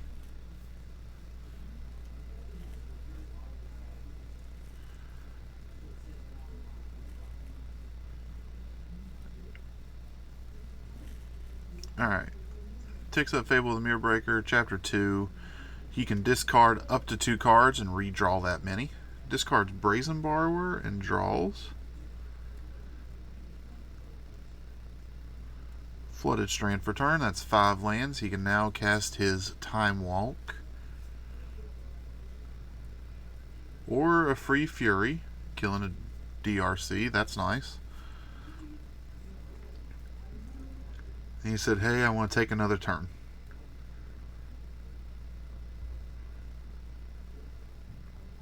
Fable of the Mirrorbreaker is going to flip into a Kiki Jiki here on Nick's extra turn.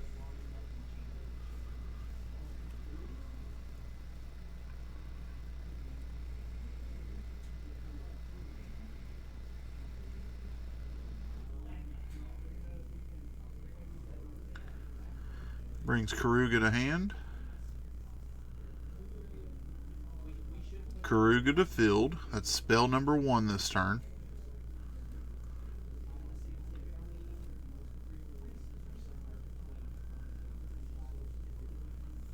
Draws off Keruga.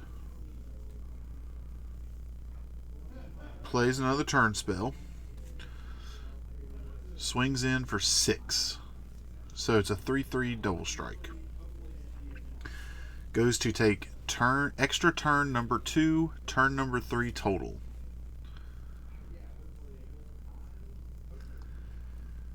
So what Nick should just do here, since he's tapped out, is activate the Fable. Yep, copy the Fury and swing in. He has no reason to not swing the Keruga, but that should just be game.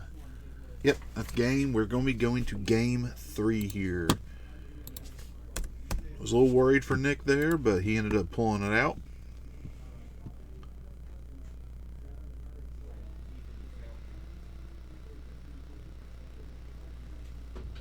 So looking good here going into game 3.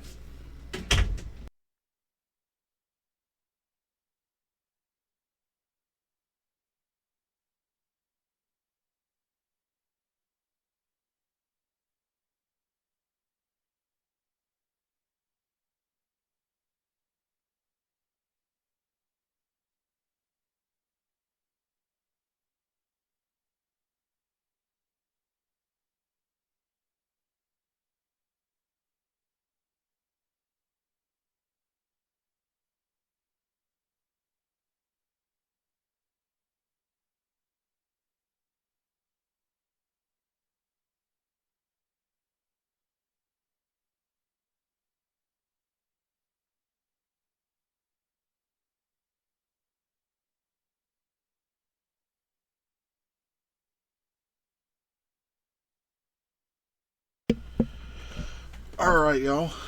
We are going into game 3 here. 1-1, Nick v. Tony. Nick did sadly have a mulligan to 5 game 1, which is already bodes bad for him against the Tony matchup.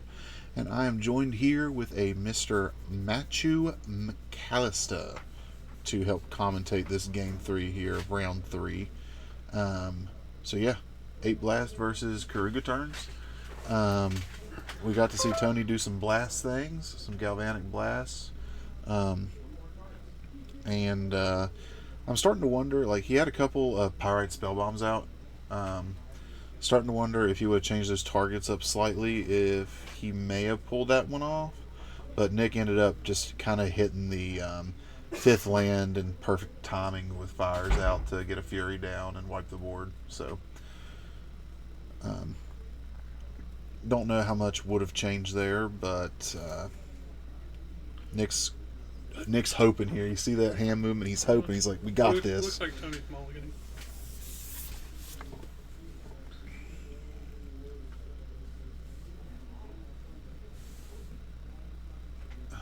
Not quite sure exactly why Tony plays Gigantha. Maybe just because he can. It's free. I've looked into the mono red artifact deck. It looks pretty fun.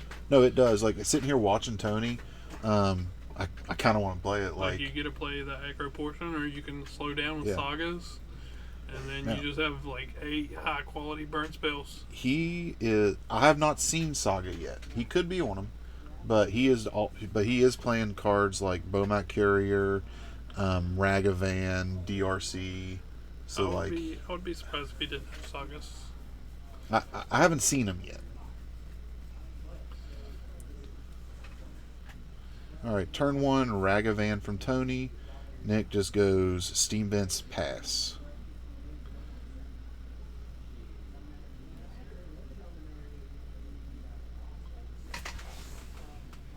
That's that 2 mana. It's like Blood Tithe Harvester. It creates a blood token. I forget what it's called. Oh, the Epicure. Epicure, yes, yeah. Yeah, Blood Tithe Harvester is the 2 mana one. Epicure's 1 mana. Deals 1 damage when it enters, and you get a blood token. Yeah. Next one down to 17 here on the first turn. I don't know what Tony could profitably flip into off the rag. Well, we will move this match record just to see what he flips into. Bomat Courier. Oh, getting in for more damage. Like, this is how he has to win this game. Oh, yeah, so you have to be super aggressive here. And flips a land. that's fine. I don't think it was recently casting anything. He flipped off of it. Makes a lot of, obviously, 3 mana and more things. Yeah. I mean, everything. Yeah, because Keruga. I think I've seen a Fire Ice in Nick's hands. This will stem some of the bleeding, but he's still on the back foot. Yeah, he does. I see 2 Fire Ice. Like, if he has a slow hand here, Tony's going to punish him. I mean, Nick does have a lot of removal early, with the Dead Gons and Fire Ice. Well, I think Fire here is going to get rid of Monkey Courier. Probably. Alright, let's... Oh, nope. Okay, we're going to combat. Attack trigger. Off the bow mat. If he has a shrapnel here, I would definitely fire it off on the bow mat. Fetches. Now, isn't bow mat carrier an attack trigger? Yeah. So shouldn't that top card have went under bow mat? I mean, he could be responding to it. Oh, Nick's responding to the attack trigger? Like, if he wants to pop it, he doesn't get 2 cards. Gotcha. There it is. Okay. Alright. Tony knows what he's doing. Well, I mean, that's more Nick not knowing what he's doing. Alright, there's the blast. Does it when he has Metalcraft, so he gets the full 4 damage. Mm-hmm. Instead of the 2. And another one. Ouch. This hurts. Oh, he did pop the courier. Yeah, he If popped I was it. Nick, I would not have let that. Like, if I was killing the bow mat, I wouldn't have let the extra carders off. Yeah. Yeah, it's just like when you're aggressive like this, that's how you're going to lose the game. Alright, there's a light up the stage. Revealing Ragavan? Is that a Ragavan? It's a Darcy. I don't know what the bottom card That's is. what I was saying. Yeah, it's a Ragavan, I think. Like, I don't know how Nick gets out of if this. Nick had a saver there, I would have done it just to like get another land drop as a ramp spell. If he had a saver, I would have cast it there. That's a Roiling Vortex. That's what that bottom card was. Or no? Yeah, it's Monkey. No, Yeah, that's Monkey. Showcase or whatever monkey. So many arts now. Alright. Fire. 1 and 1. I think it's 7. Yes, sir. 7 to 19. Vortex is going to take him to. Well, he's fetching down to 6. Vortex will put him at 5. Like, he just needs to hope Tony doesn't feel a shrapnel here. Yeah. Shrapnel kills him. Tony is in top deck mode. Oh, there's the Urza Saga. So he is running Saga. So he's got the aggressive slant and Saga. Well, that's what makes the red artifact deck so much fun to play, is it gets to play at 2 different speeds. Like, it's turn 4 and Nick's going down to 5, but like he can't like loop sagas, but it's just another big threat for him. Alright, he drew a Dead Gone. Pass his turn. So I know he's got a Jace the Mind Sculptor, a Dead Gone, and he's used both Fire Ice. 3 mana here. Probably the Construct. Making a construct. Yep, making the Construct. Petty Theft, the Roiling Vortex.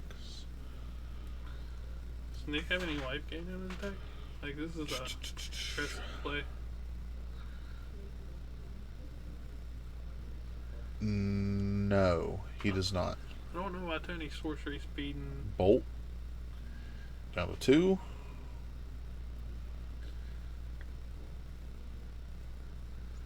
I don't know why Tony's sorcery speed construct.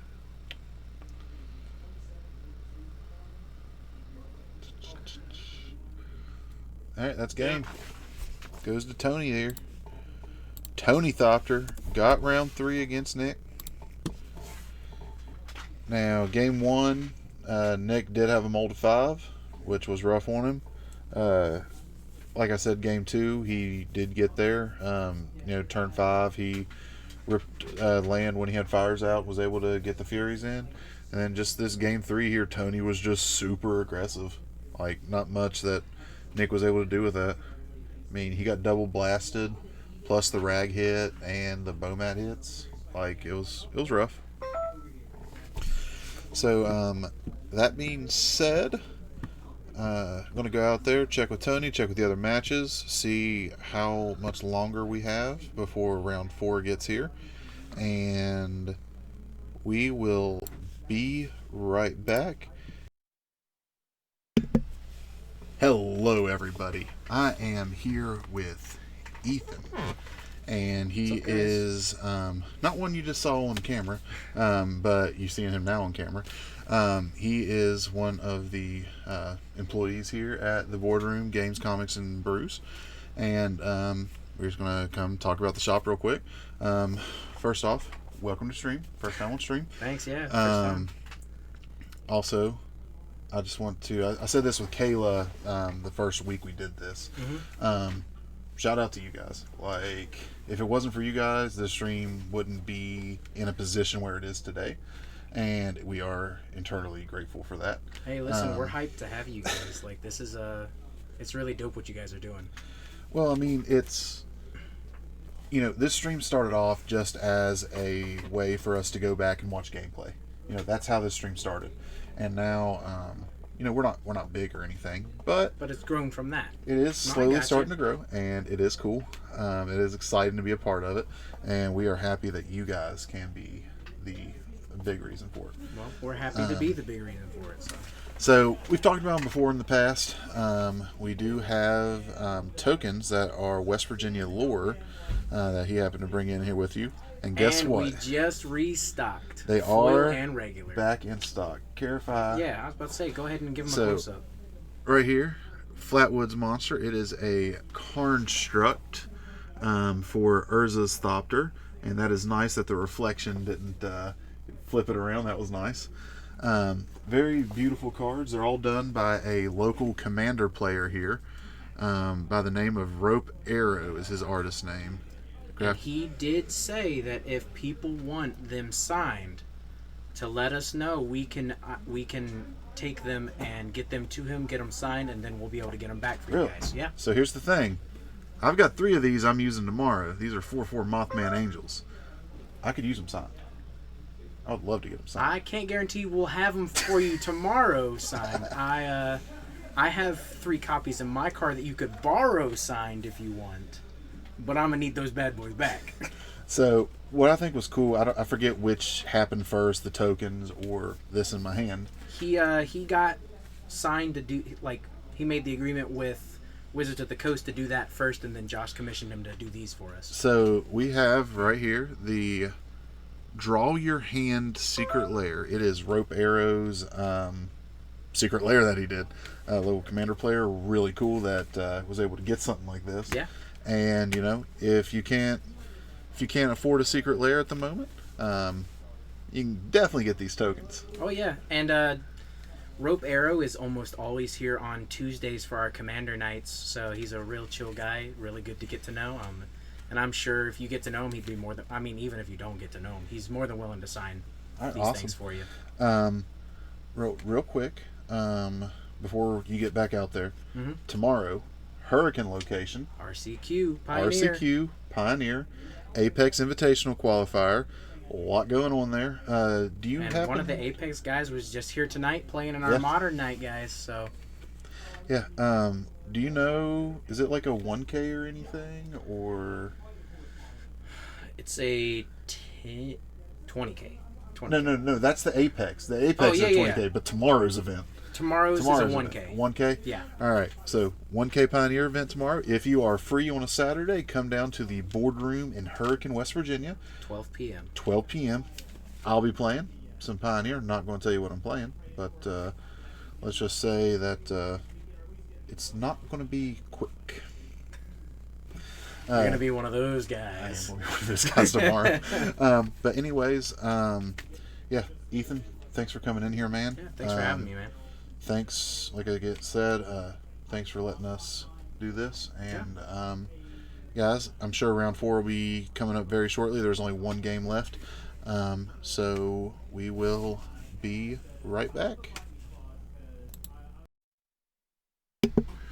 And we are back with this final round for this modern FNM at the Boardroom Games, Comics, and Craft Brews in South Charleston, West Virginia. And yeah, we got Tony, the only 3-0 in the house tonight, with 8 blasts, which we just saw him against Nick. And we have Elliot back on Sulti Shadow. Those Termagoys traverse the Uvenwald and Vela Summers with the green there in Shadow. So we will see how this goes. He wants to go his life total. Elliot wants his life total to go down quick, and Tony also wants Elliot's life total to go down quick. So we will see what happens here, y'all. Tony leads on DRC Mishra's Bobble.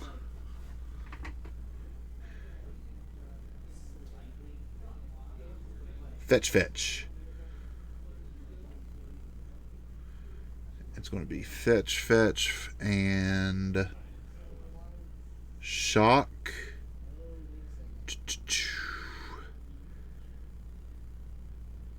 Fetch, fetch, shock, shock, question mark? Fetch, fetch, shock, shock. That's 6 points of damage down to 14 for Elliot.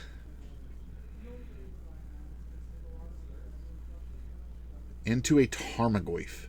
That is a 1/2 Tarmogoyf, little baby Goyf. Baby Goyf, baby Goyf. Not the smallest Goyf you can get, but definitely a baby Goyf. And it got bigger. It is a 2/3 Goyf now. Thanks to that Mishra's Bobble. Going into a Den of the Bugbear from Tony.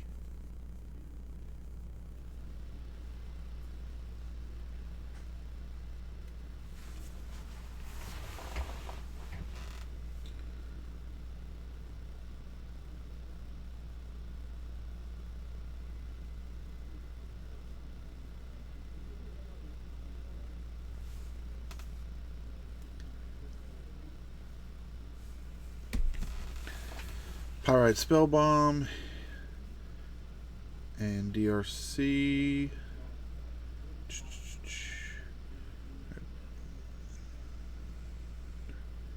2 damage. 3. Tony's a little loose right now when it comes to playing. Alright, so the Pyrite Spell Bomb is going to hit this 3/4 Goyf for 2 dangage. It's going to put another artifact in the yard, and it's going to... Should only be 3 damage total on the Goyf.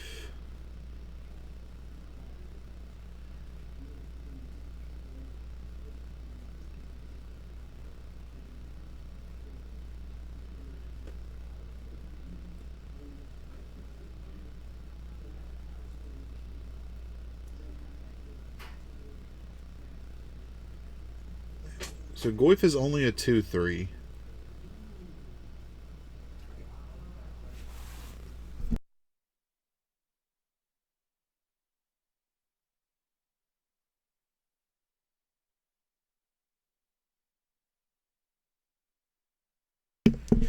Alright, so by my logic here, this 2/3 Goyf, Pyrite Spellbomb is going to do 2 damage to it, and then it's not going to change the power toughness, then damage will happen.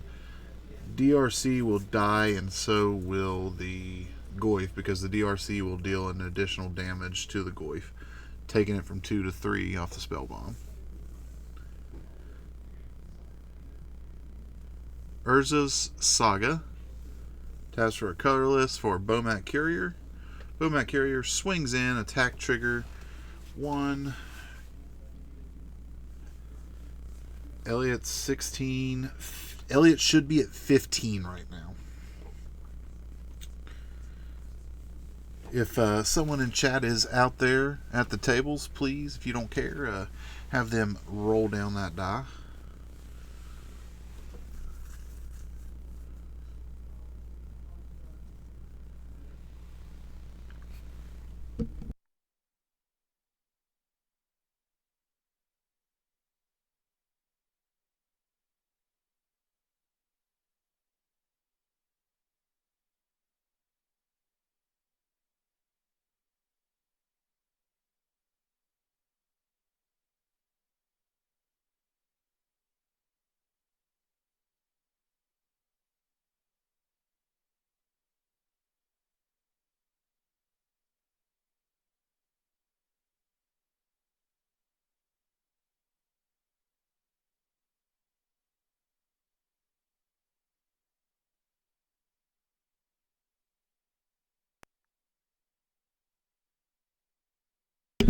All right, got these life totals fixed here. Should be 10 to 19, I do believe.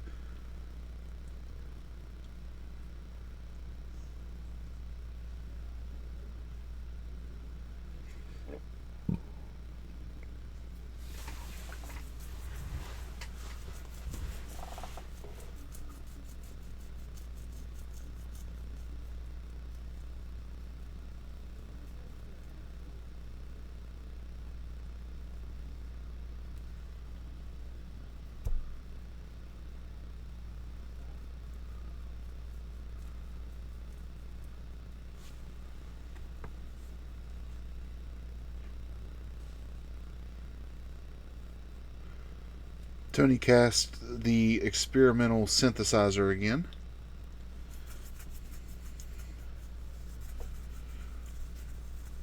Dress down makes Death Shadow a 13-13. Taking Tony down to 6? 9? 9? No. Tony's down to 6.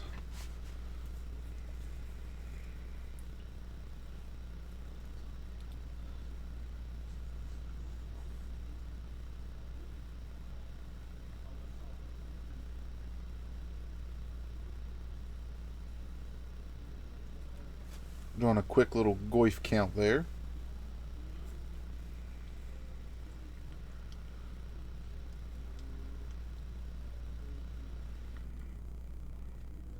See what Tony gets with the Urza Saga. Activate Springleaf Drum. I'm not sure exactly what he added. Probably red. That Karnstruck Metafatal push. Tony's searching his library for the Urza Saga trigger here. Saga found Relic.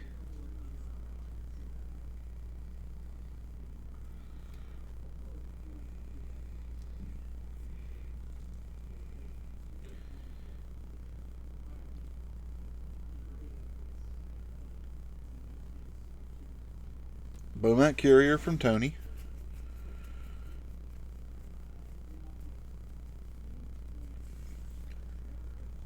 Fetch from Elliot down to 9.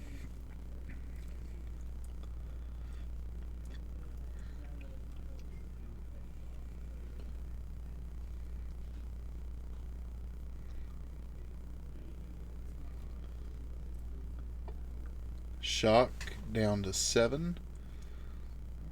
Makes Death Shadow a 6-6.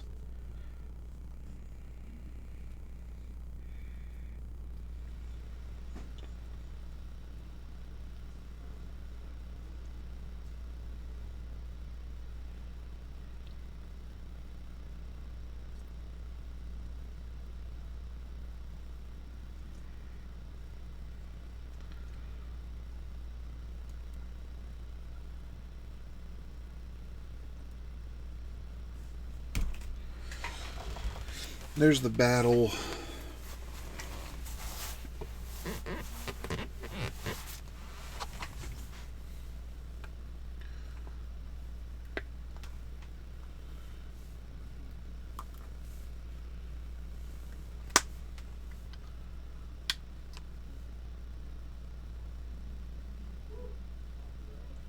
Going to game 2 here. Elliot picked that one up.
I'm sorry, y'all. I had to step away for a second.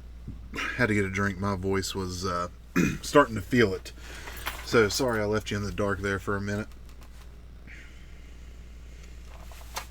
See, we are all still here. That is nice. All 8 of us. Right on.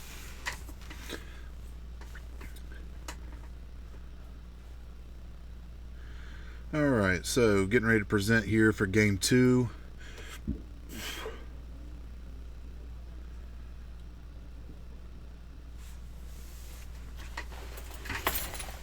Getting ready to present for game 2.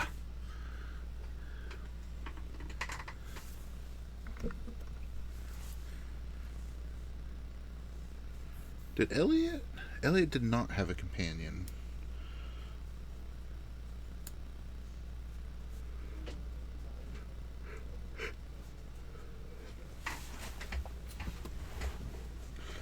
Presenting for game 2. Tony is going to be on the draw. Let's wish both these players good luck on their 7.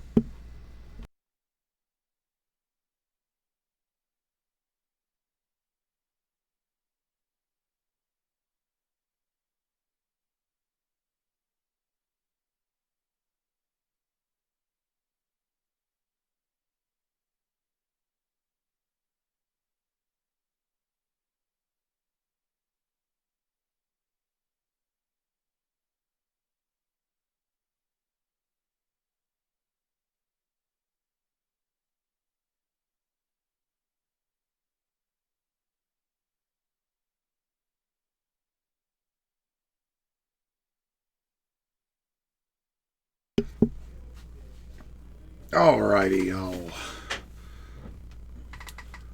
Elliot has Tarmogoyf, Battle, Fatal Push, Land.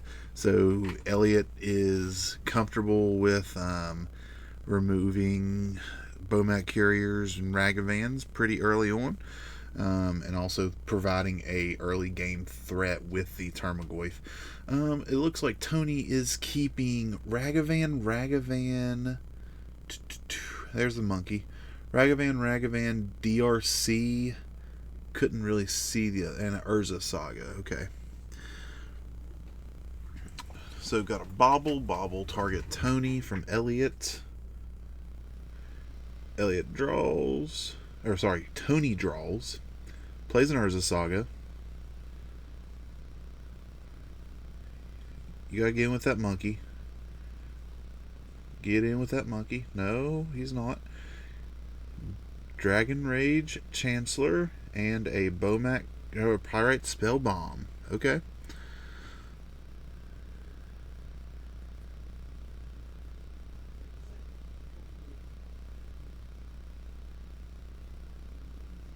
Push the monkey. There it is.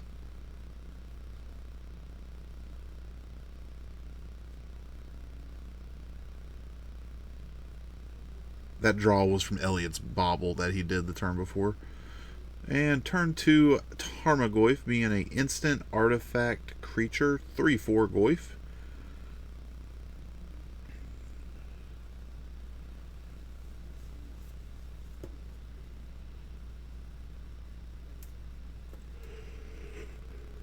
Chapter 2, or the Saga.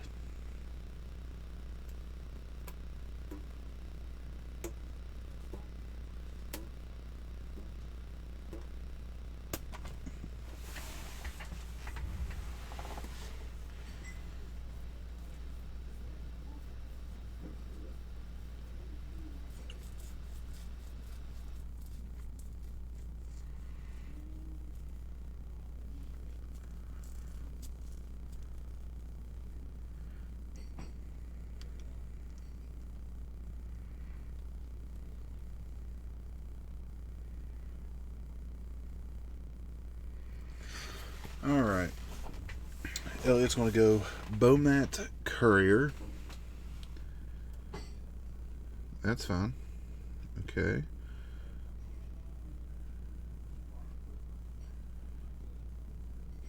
I don't know why I keep saying Elliot. Tony is going to play a Bomat Courier.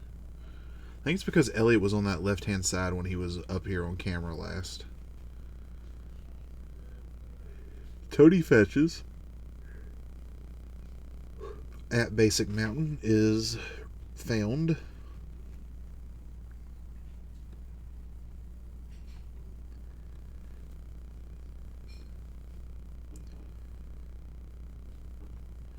Monkey.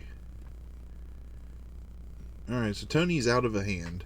He's got Monkey, Bomac Courier, and Dragon Rage Chancellor up against a Goyf. So Elliot has, looks like double push still in his hand. Yeah, he's still got double push. So he has nothing really to worry about. He could double push, probably hitting DRC and Ragavan, and swinging in with the Termagoyf to get rid of the Bomac Courier. Or he's probably just going to see how Tony blocks here. Tony is on top deck mode, and he could have he could make a Karnstruct off the Urza Saga. He's going to sacrifice Spell Bomb, draw a card. Draw a card for... What?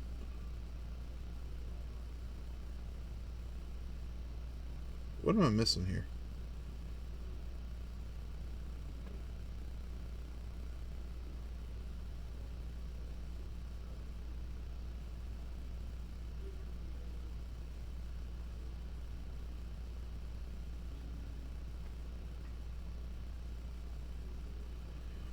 Alright, so Urza Saga is getting a relic. We have Artifact, Enchantment, Land, Creature, DRC is active.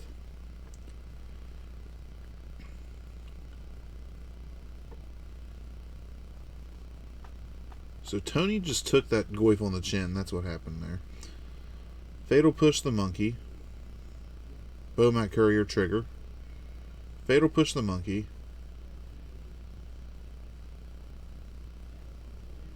Eats 1, 2, 3, 4, goes to 12, which is good for the Death Shadow player. He wants his life total to be low, but not too low against a Shrapnel Blast deck. Elliot's got Fatal Pushes for days. 2 battles, a Stubby, and a Fatal Push looks like.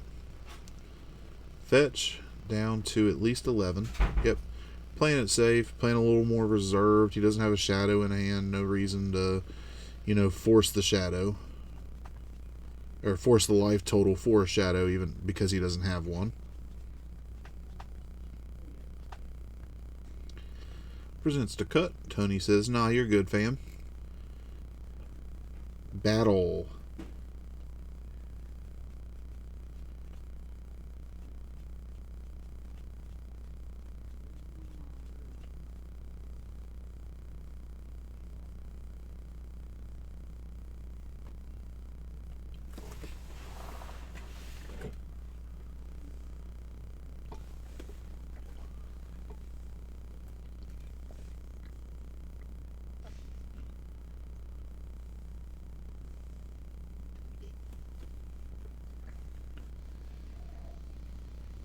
Elliot says go.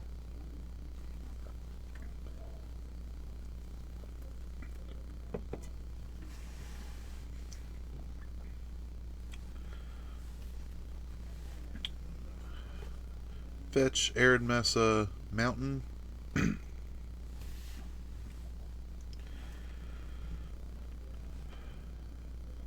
Relic, nukes yards. Shrink Goyf, turns off DRC.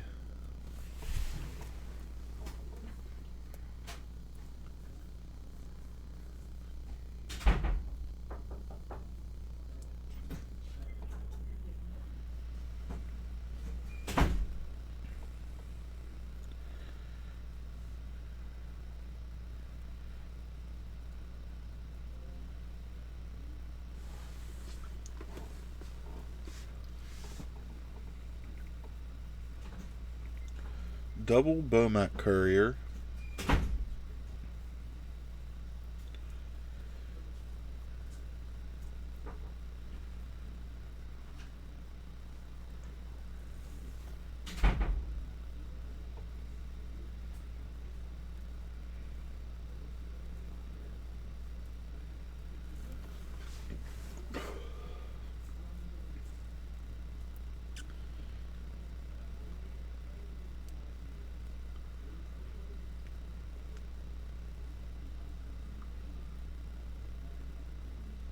Trigger.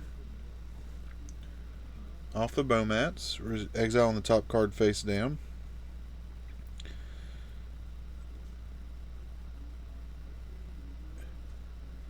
Saga flip or battle flips, sorry.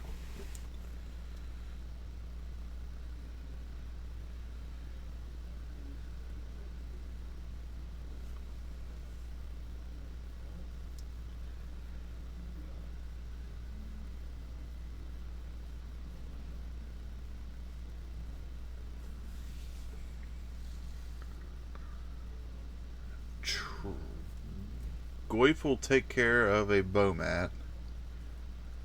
And then that battle will take care of the DRC.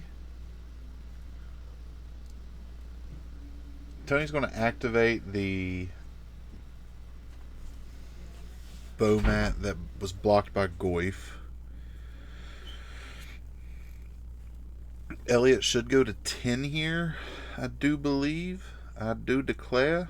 I could be wrong on that.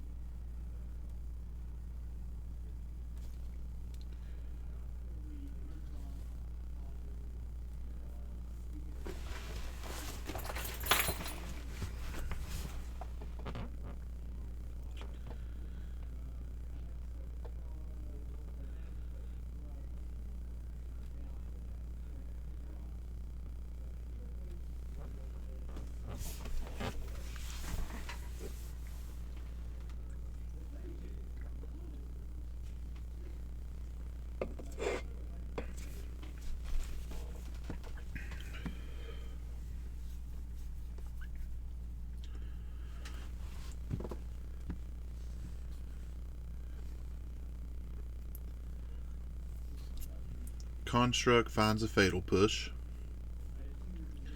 Swings in. Now, I do believe with the battle siege, the creature side has reach, and for each non-human creature you control, you may have that creature assign its combat damage as though it weren't blocked. So the Goif gets to essentially swing in for free, and that creature is an 8/8 dinosaur.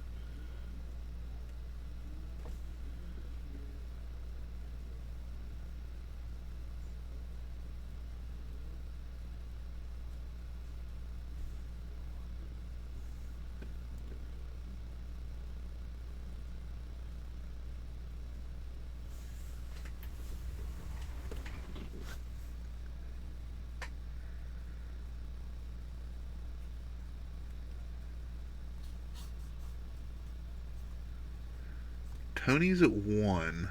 Elliot's at 10. So I think Tony is hoping for Blast here.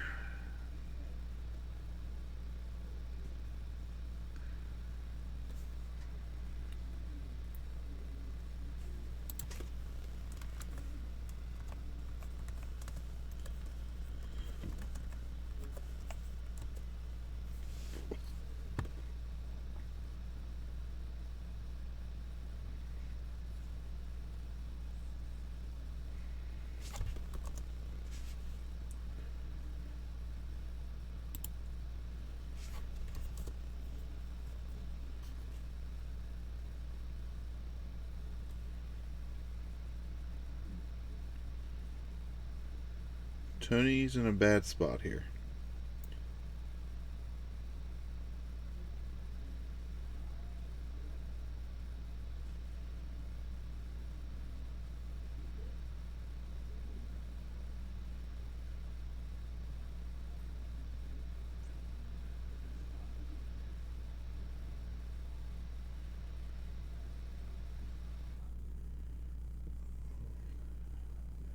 What are you hoping here, Tony?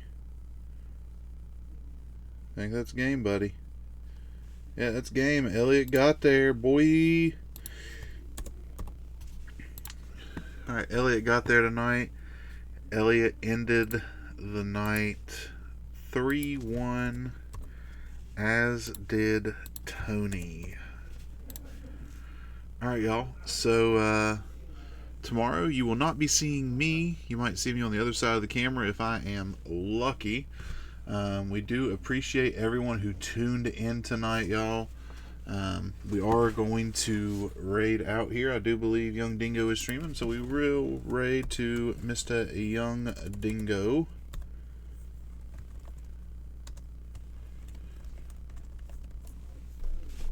And we will see y'all we'll see you tomorrow, and then I will see y'all next Friday.